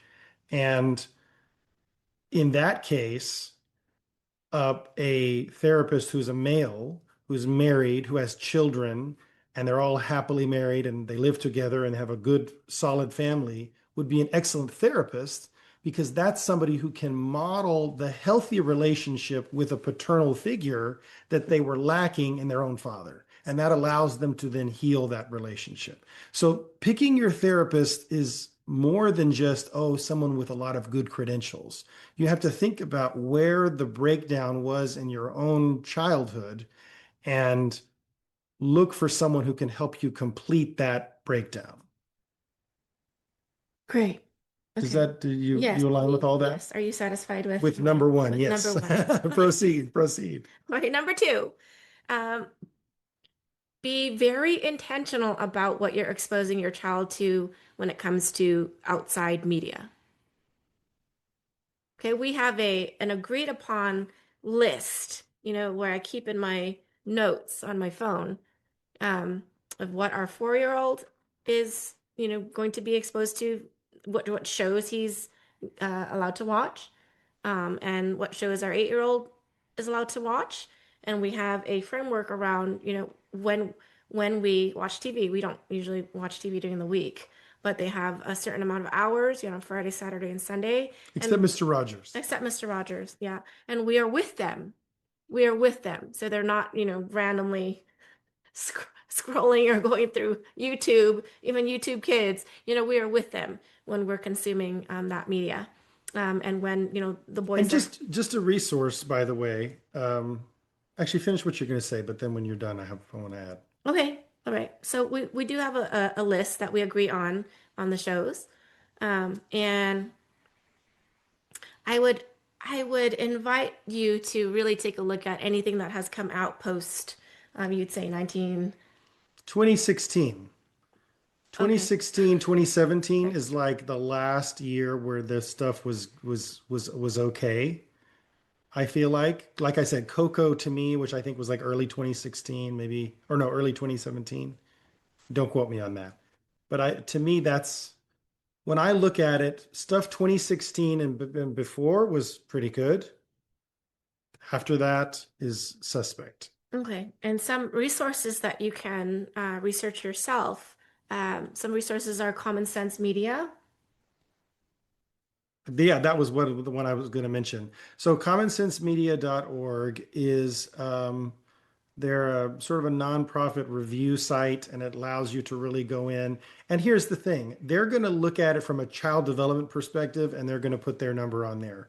They don't get into a lot of the culture war stuff in their ranking. So what you then have to look at is based on your family values, you need to go into the parent reviews and the children reviews because a lot of times those are more reflective of the reality of when you should really be exposing that to your child is what the parents say, and what the kids say is oftentimes reflective of that. Usually the kids go like 1 year younger than the parents typically. But I, especially for anything from 2016 onward, I scrutinize those parent reviews because the parents usually call it like it is. And then I would just say when it comes to the questions around culture, specifically in terms of inclusivity and gender theory, they have a whole tab that they do on representation. And that representation tab will usually tell you what kinds of genders and sexualities and that kind of thing are represented in that particular show. And then you can make a choice about whether that is a good fit for your family or not. But that doesn't, it's not always immediately reflected in the age ranking for the show. So just, basically, but if you learn to use the site, it can be an extremely useful tool, I find. Okay. Are you ready for three? Ready for three. All right. Number three is be very intentional about what environment you're putting your child into for 7 hours or more a day. Oh, well, before you get to schools, one more thing. A good safe bet is what did I watch when I was a kid? And then show that to your kids at the age that you watched it. Because that way, guess what? You're not only giving them something that's age appropriate. I mean, unless your parents were having you watch R-rated movies when you were 5, which is a whole nother conversation. But it not only gives you a sense of age appropriateness, but it also, and I think even more importantly in some ways, gives you a background of relatedness with your own child because now your kid has a cultural and personal story and background that you can relate to, and they can make analogies that you can understand because they're referring to stories that you know. This is why Dr. Jordan Peterson says the one thing he wished that he had done differently when rearing his own children was take them to church more often, because learning the stories that are from the Bible in Sunday school and hearing them again in church was so crucial to understanding the entire corpus of Western literature. Because the fundamental book that the entire assumption of every other book is based on is the Bible, because it was the first book that anybody ever wrote, or sorry, that anybody ever read. Once the printing press came out, it was the Gutenberg Bible, right? So everybody had a Bible, and then based on the Bible, they then wrote other things. But the assumption was you've read the Bible, right? And every family had a Bible, and every family had read the Bible from a very young age. And so if you're going to understand the rest of the entire corpus of Western literature, you have to have a fundamental understanding of those biblical stories. And that is why, regardless of your level of religiosity, reading the Bible, reading those Bible stories is extremely valuable to understanding the Western experiment and, modern liberal democracy. Um, it also, again, it gives you that relatedness. Your children are then related to you because you have that body that you can refer back to. And so someday when you and your child are having a conversation about something, you're going to be speaking the same language because they grew up hearing the same language that you did. Make sense? Hmm. Okay, so school. Yes. So, what kind of an environment are you putting your child into for 7 hours a day? Okay. And how are you cultivating like the environment as a whole? So, our major environments are home life, church life, and the schools that we've chosen for our children. Okay. And you touched on how do we even take a look at, how to choose a school for our child. You touched on, okay, if your child's in a public school system, maybe take a look at the local charter schools. Maybe take a look at, you mentioned another. Well, sometimes within the ISDs, there'll be like schools of choice or Yeah, magnet schools that will have a particular philosophy, like Montessori or Waldorf, et cetera. yeah, And so sometimes those will be within the ISDs, and sometimes they'll be charter schools. It just depends on your locale. yeah, But in most major cities, there's going to be other options other than the local neighborhood school where you're going to be lumped in with, basically other parents who may or may not really care about their child's education, may or may not just be using school as a daycare, as a free daycare, may or may be providing their children with any extracurriculars or, any kind of structure of, or, I mean, not that all parents don't love their children to some degree, although, there are exceptions to every rule. But I think that um, you definitely see that it played out differently depending on, different families. And there's, families, just consider this. If you're willing to go through the process of putting your name in the hat for one of these schools, the ones that are the publicly funded ones, whether that be the specific ISD schools or whether the charter schools, all of which require you go through kind of a lottery process, you're already saying, hey, I care enough about my child's education that I'm willing to do something a little bit more than 90% of other people, right? Maybe even more, maybe 95% of other people, right? But the point is, yeah, I'm willing to go above beyond because I'm willing to actually take this effort to apply, to put the application in for the lottery so that I may get selected, my child to school that's a school of choice or, a charter school. Okay. And I think a couple of the questions to really ask Well, yourself. and I would just say before you move on to another topic. I'm not, I was not ready on. Oh, okay, okay. Then I'll wait. Okay. As- So the two major questions to ask when you're taking a look, creating an environment for my child, right? And and cultivate their environment and their inner environment, their world.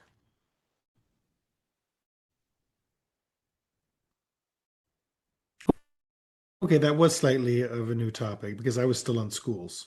Okay, okay. I Um, Yeah, I'm still on number you're still three. on number three. Uh-huh. Is it? It's three. Yeah, It's three. we're on three schools.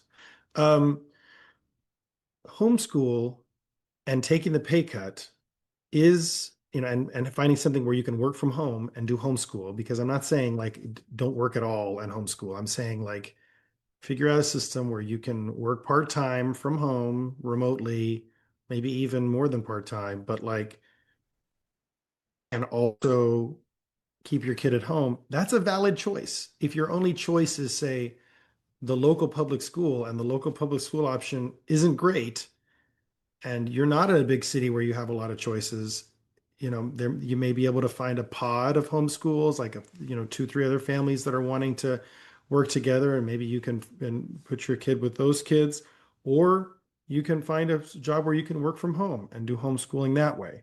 But homeschooling, I believe that I used to not believe this. I used to be very anti-homeschool because I felt this the impact on social development was so horrible that it was not worth it. But I now have come through reading doctors, oh, what's his name? Gabor Mate and, oh, I forget the co-author's name. That's going to bother me. But the book is Hold On to Your Kids.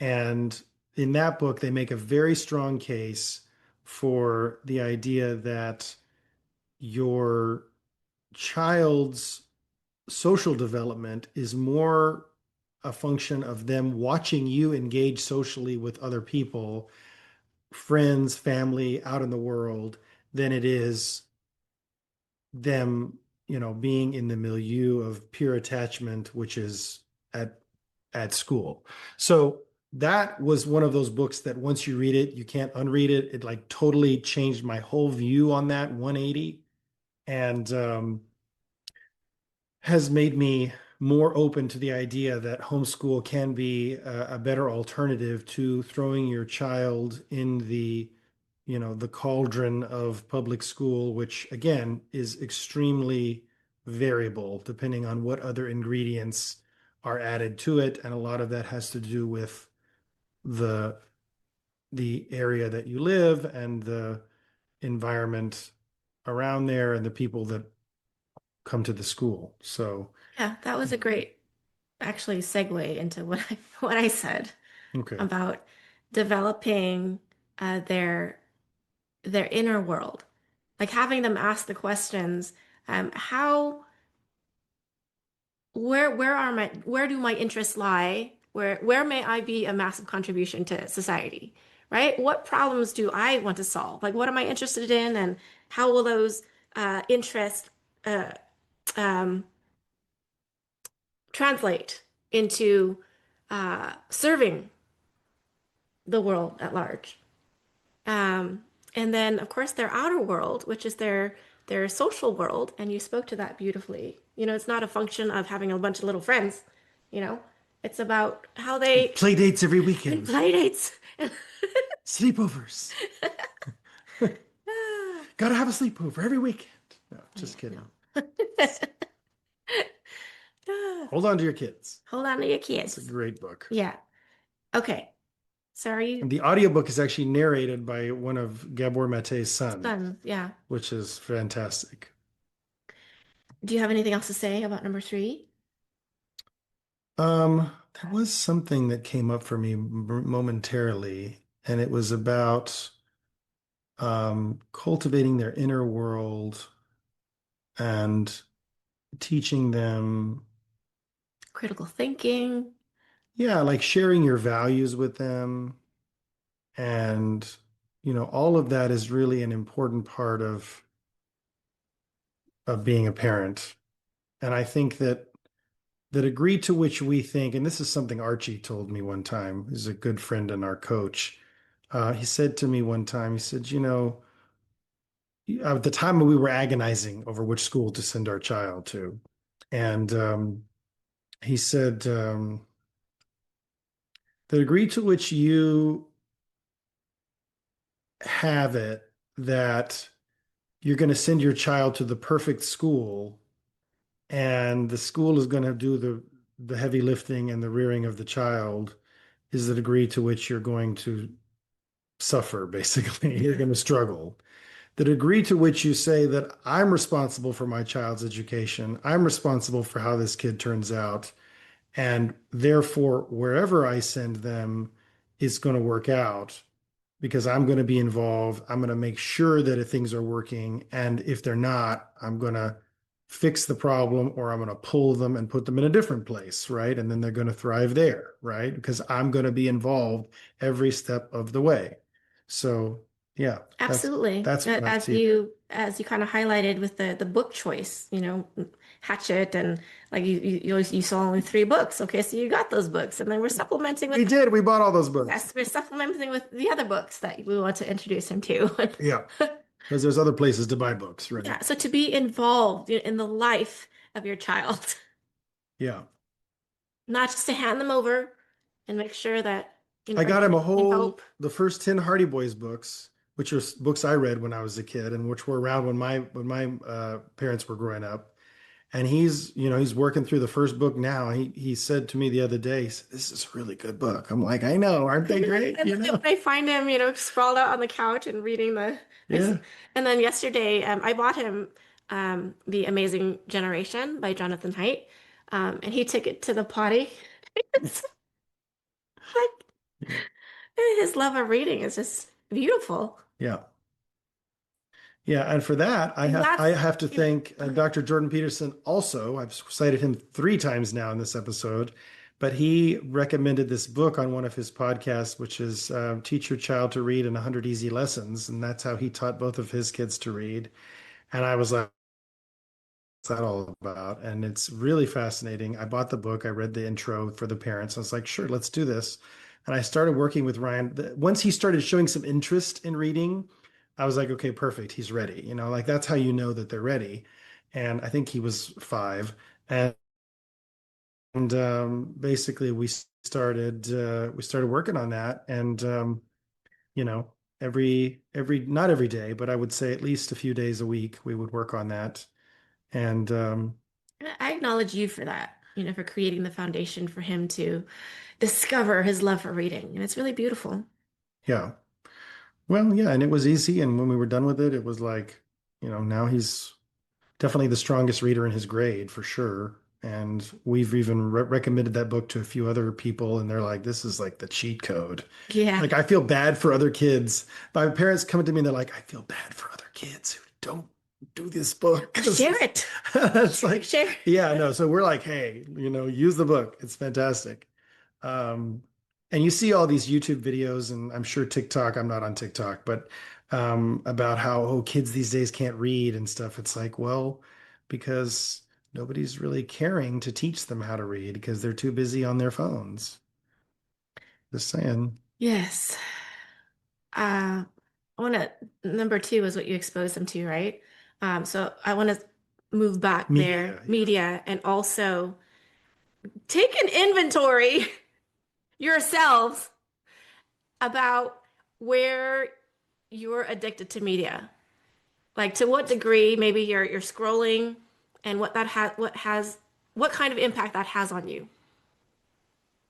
You know, whether you can't be present with your child, whether you're playing with them, but then like scrolling at the same time, or I talked to this mom the other day, um, who doesn't want to be touched by her kids. They they're little, so they will climb on her and want to be loved on and love on her, and they're very their physical touch is like you're born.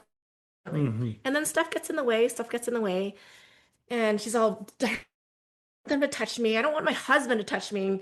And when I get into bed, I want he tries to touch me, but I'm just telling him, give me 10 minutes of scroll time first. So take inventory about, and this kind of will lead into number four, okay? But taking really take a look at where, either your device or social media is taking you away from real life Hmm. and connection. And here's where I will finalize this world with number four. Because for on in number one, we talked a lot about cerebral things. Wait, what was number one? You did not tell me that there was going to be a pop quiz. Um, Okay, so there are a lot of things to the number self-development. one, Got self-development. get Absolutely. to, The foundation, really. yeah. The So the bottom floor is yes, so yeah, addressing your traumas and facing those, right? Clearing out house. yeah. A lot of that can be cerebral. It will point to those blind spots and then they will reveal themselves. Okay? But number four, I believe, will really just give you an opportunity to be present. And that's how you take care of your body, like your vessel. Like really being intentional about what kind of um, food that you consume, and what kind of, again, this is a drop down, what kind of media you consume, what kind of relationships, you're in, is your marriage a healthy one, where you're both empowered? Are you giving yourself, those times where you get to be fully self-expressed, as an individual, and you come back to your marriage like really full. Um, Do you feel like you get enough of those? I do. Good. I'm happy to hear it. I wonder sometimes. So, so are you taking care of your vessel? What's your fitness level? Are you moving your body? So you're somebody who processes cerebrally.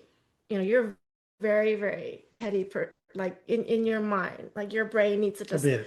process, right? Hmm. I am very different. My body needs to move and process. Hmm. I used to dance. I used to do yoga a lot. So I need to move my body. I need to get into that dance studio and dance. And I need to get into that gym and lift heavy weights. And I need to take a walk outside. So whatever it is that you need to do to optimize your brain and body function, that is tailored to your personal needs and likes, do it. Yeah, if this is the year that you want to do that gut cleanse, so that you are a clear vessel, and I tell you doing this, especially for moms that are overtouched and overstimulated, and it will really open up a whole world for you. And I am moved by that because I love to love on them. I love when they crawl all over me. I Most of the time. Most of the time. Well, most of the time. I Hmm. do. You do. But I know that it's because I have tissue. I have addressed the default anxiety that I had while growing up. And I acknowledge myself for that because it has opened up a whole world of love, and being able to be loved on. Like when you come to me and give me a hug instead of saying, I don't want to, I embrace that hug. So there's something to be said about nourishing your physical body so that you're a clear vessel to receive and to give love. Yeah, and we spoke very uh, in depth about this in another episode. The ways in which you can optimize all of those things, and we did a 1 through 4 as well. I think I will link that episode. Yes. Ah, once you're a clear vessel and you're healthy and you're optimizing, your body for eating for your genotype, what becomes available is just so magical and extraordinary. And the level that it has you engage with people and, well, your husband, your spouse, and with your friends and with your society and with your community will just blow your mind. And we have so many resources, on how to do that. So you can always, look us up and at www.aspenwellnessinstitute.com. This video is sponsored by Aspen Wellness Institute. But yes, well, it's something that we are so committed to for our boys. The way that they eat, and we prioritize their sleep. We make sure that they're moving their bodies, uh, getting their emotions out, giving them a space to get their emotions out. Yeah, we need that too. Big people need that too. Yeah, we all need that. All right. Anything else? No, I'm complete. Do you Is feel there? like we successfully answered that question? Yes. Okay, great. So the good news is that the question I have is I think we mostly answered it already. So I want to put it out there, and I feel like maybe we should have said it toward the beginning because that way it would have helped to further guide the question. But the question is, why don't you pause so I can? So this is from Scott P. And he sends us a message about his friend Lorena. And he says, Lorena was crying in front of me because her 5-year-old child was terrified that ICE was going to take them away. And he said, he gave me some further context. He said that Lorena and her child are Latin American, but they are US citizens. And he wants to know what I would tell Lorena. And The mom or the okay, the mom. the mom, Yeah. right? So the scenario, and she says she never told her child anything. The child learned about this fear of ICE and that ICE would basically come and take them away. She learned about this. Um, let's see here. Learned about it from the other kids talking, Mm. presumably at school, right? And so this is an issue, I guess, specifically to the Latin American community these days. So his question is really, what would be your response to Lorena in that circumstance? And before I say anything, I want to hear what you have to say. To get her concern or to get her concern about what to communicate to her child. Well, both. Okay. You want to go first? No, I wanted you to go first. Oh, okay. Okay. Give me a minute. Okay, no problem. Did we already push play again? We did. Okay, we're good. Mm.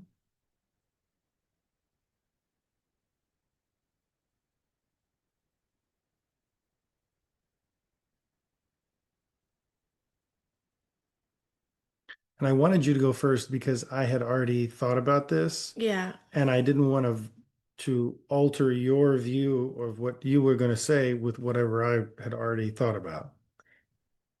Did you think you're gonna alter my view by going No, no, first? I didn't want to bias you. I didn't want to like prejudice you a certain any direction. I wanted to just get your unvarnished take on this. Okay. All right. This is something similar that I have had a conversation with our 8-year-old about. Well, you know how there's this saying called 6-7 spreading like wildfire Hmm. everywhere, and he doesn't like it, and I've you know where we stand on that, Hmm. and I've had an explicit conversation about him where I will tell him that this is going to happen when this does happen in your environment, where everybody's doing the same thing. And I'll beg the question, does it really work for you to like to be doing the same thing? To meld into the environment when you know that it doesn't work for you. And he'll be with it for a little bit. I have him think about these things. So first I would validate Lorena. Your fear and you being terrified, Lorena, is absolutely valid. Well, no, she's not the one. Lorena is not the one who's terrified. It's her 5-year-old daughter Right. has Okay, so come what home is she from so what school is she crying about? afraid that because she's crying that her 5-year-old daughter has come home from school worried that ICE is going to come take her away. Okay, so validate Lorena's feelings first. Your feelings are absolutely valid that you are, oh my gosh, that you're feeling how would I feel? Hopeless. You're feeling a little bit hopeless that your child feels this way. That is in such fear and terror. Like that's not the way a mother wants her child to feel. Mhm. Okay, absolutely not. So first, the to collect Lorena, Mhm. right? What else might she be dealing with in that moment? Like it's out of her hands. It's like she can't really control the environment her kid is in, right? Like all these things are being said, and all these thoughts of fear are being programmed in her child's mind. Mhm. Yeah, so you might feel a little hopeless. You might feel a little helpless, for one. How else is it that you feel, Lorena? I'm asking you. You play, Lorena. Oh, I'm Lorena. Yeah. Um, well, if I'm Lorena, I feel maybe sad and also at the same time kind of angry that my child is growing up in a milieu where they're having or they're maybe not having, but they're being exposed to these kind of concerns, which are not concerns that they should be having to deal with because, you Yeah, for know, one, yes, for one, you must be. there's my I'm American citizen and my child is here, is also an American citizen and just because we're Latino doesn't mean that, I should have to be worried about my child being afraid that ICE is going to come take her away.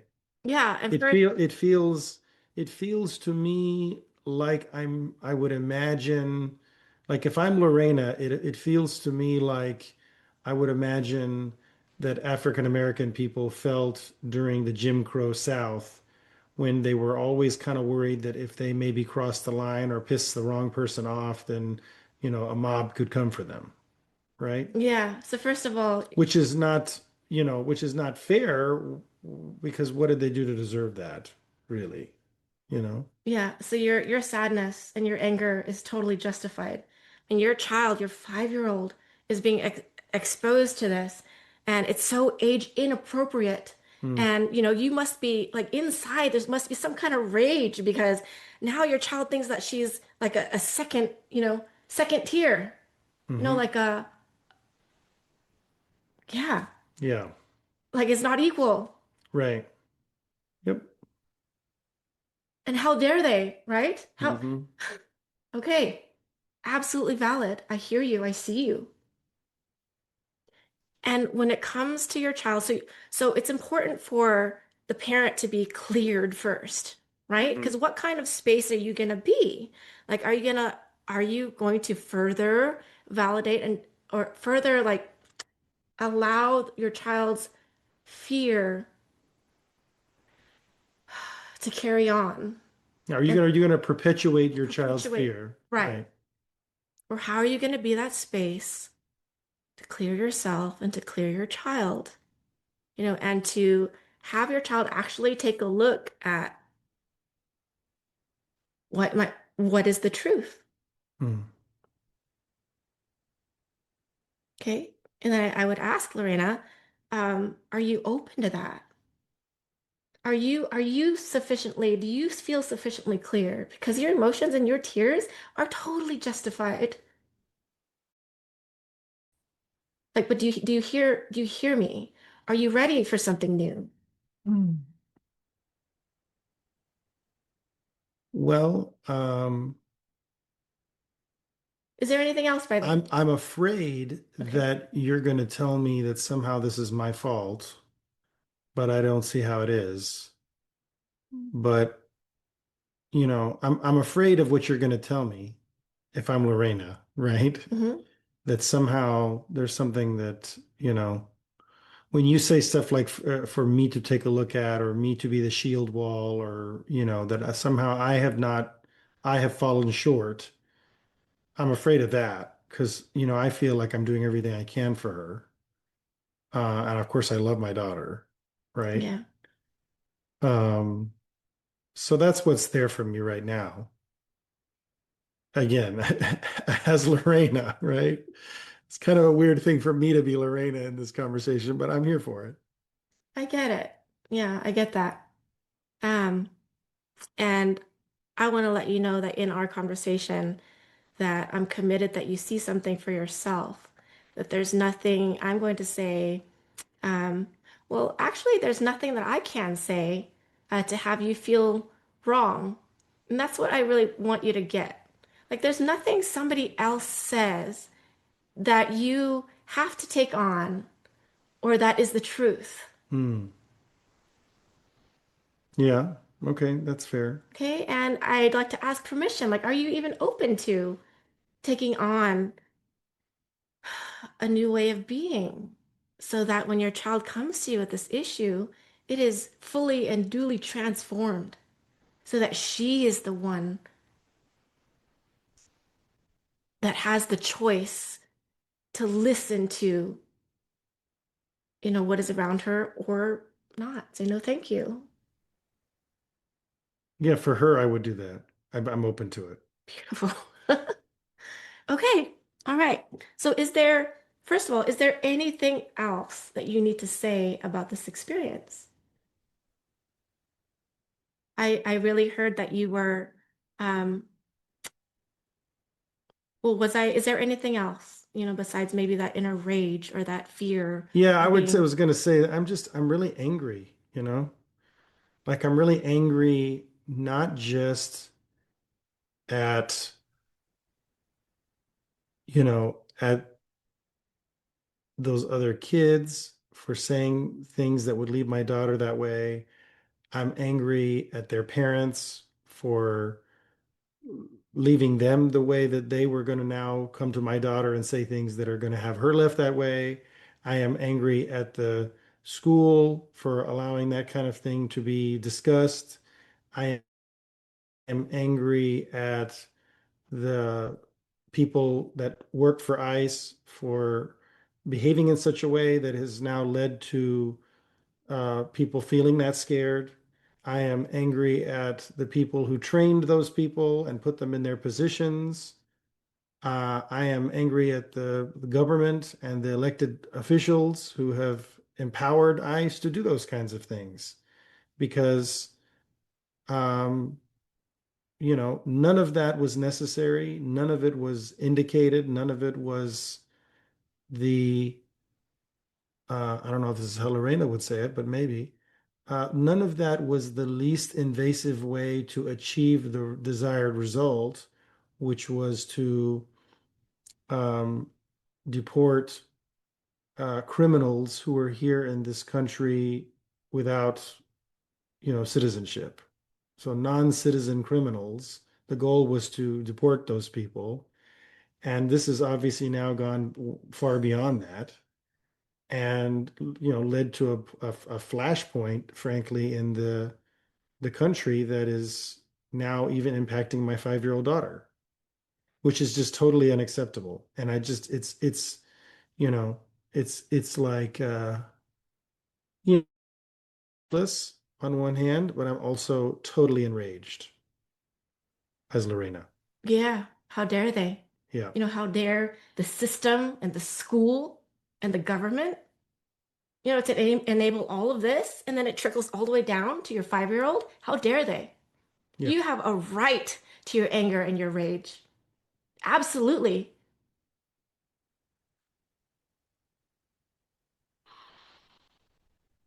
And are you ready to take self-ownership and self-responsibility for the way that it continues to either affect your child, or are you ready to disappear that and empower her and have her come back to establishing her own sense of safety and security? Maybe. Okay. I mean, I feel helpless. I feel powerless. I feel like I don't, what can I do? What more can I do? I love her so much and I only want what's best for her. And I just feel trapped, you know? So I hear that. And by virtue of what you said, you love her so much. You want to do good by her. That's already a beautiful, solid foundation from which you're coming. Hmm. And you're doing your best.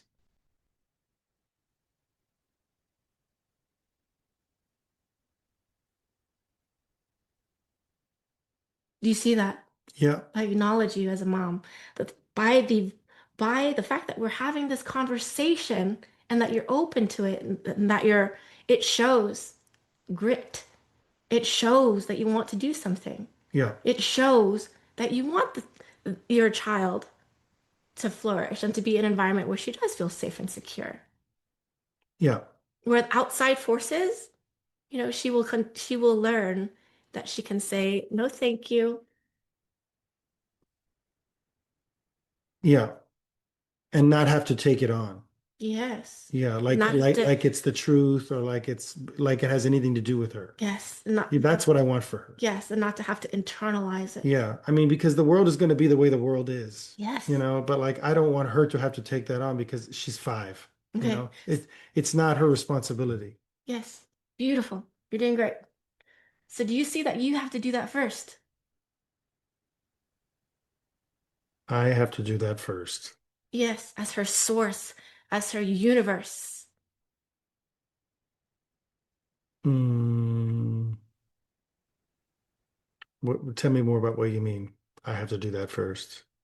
I have to do what first? Well, you have all of this anger and all of this rage about the system. And you Right. just said something so beautiful that broke through that. The system's going to be the system. They're going to do what they're going to do. Mm, Yeah. And you have a choice here to take ownership and self-responsibility for creating your own fear, creating the fear that lives inside of your brain. yeah. So, I mean, what you're saying is like I could,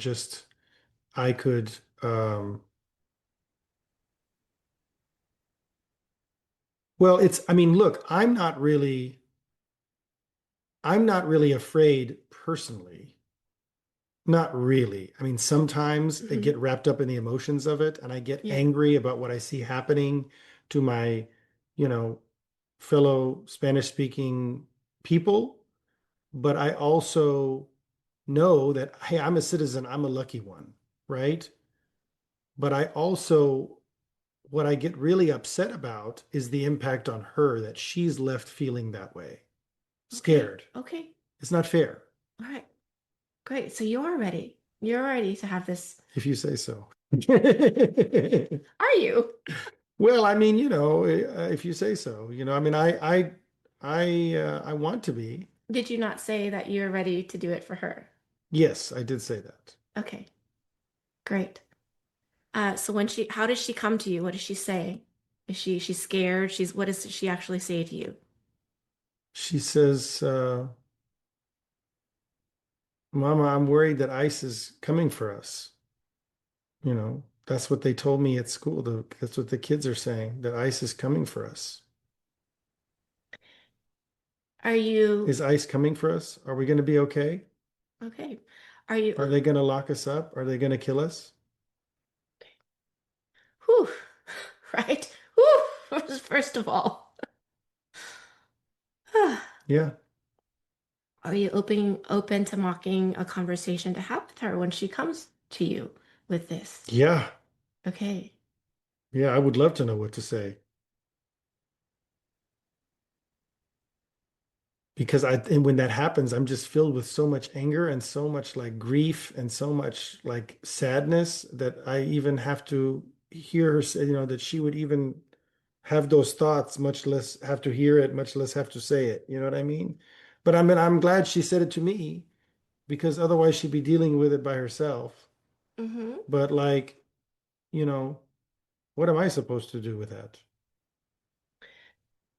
Okay. Are you ready to be that source for her?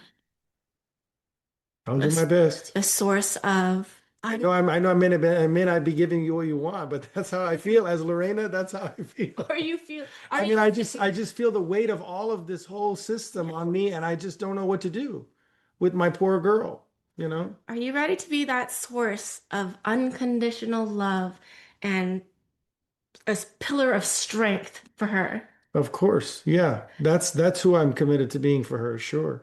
Okay. Absolutely. So maybe this is what that would look like. Daughter, I hear you. That sounds so scary. Let Hmm. me give you a big hug. You are so loved. And I hear you. That must be everything that they're saying. How else do you feel? Hmm. How else do you feel? You're the child now. Scared. Okay. Scared, mommy. Yes. Okay. Yeah. Yep. That totally makes sense that you feel scared. Okay. And I want to let you know that you're safe. You're safe and that you are loved and that nothing touched that. No matter what anybody else says. You got that? Mommy's here for you. Daddy's here for you.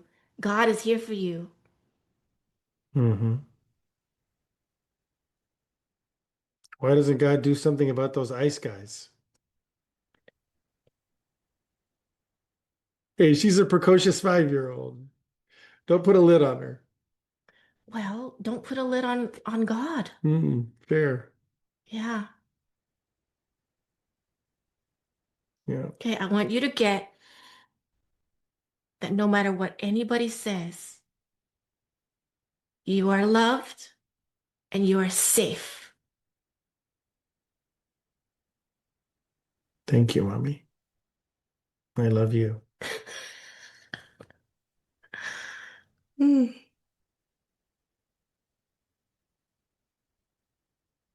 And collect that child, love on that child, hold her, Yeah. have her feel in every single cell that she is loved and she is safe. Yeah. Yeah. And that she is a child of God. Yeah.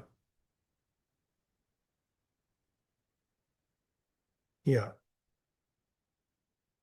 Well, and then I see that she could be that for maybe some of her friends, Absolutely. you know. Yeah. Well, I have We've taught our son to really speak up, to use his voice, to express himself in his environment. Mhm. If there's something that he doesn't like that there's another kid is doing, Mhm. and if there's groupthink going on with the whole, 6-7 thing, he knows how to speak up and be fully self-expressed without going overboard, being um, that angry leader, but that benevolent leader. Mhm. And to really say, no, thank you. I don't like that. Mhm. Yeah. And so, daughter, you can exercise your voice. If everybody's saying they're coming to get us, they're, I'm scared and they're going to do this and that. No, thank you. I don't like that. That's not the truth. Yeah. Okay, to let's just like break through that groupthink and um those emotions that are building up. Like you could be the one, daughter, to break through that. Okay, as a next step, but just collect her first and love on her and validate her. That must have been really scary, Yeah. and go to like, is that the truth? Yeah. Yeah. Well, it's somebody's truth, but it doesn't have to be her truth. No. Yeah.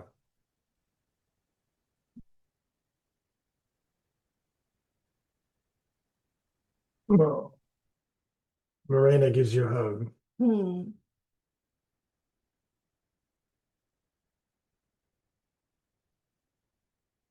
Yeah, we are so powerful as parents.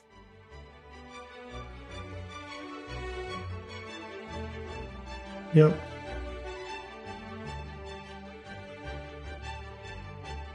Well, thank you for that. And I hope Lorena sees it. And I'm complete. I don't have anything else to add. Um, Thank you for joining us on this episode of The Partovi Effect. I'm Dr. Ryan Partovi. And my name is Mrs. Madi Partovi. Be well.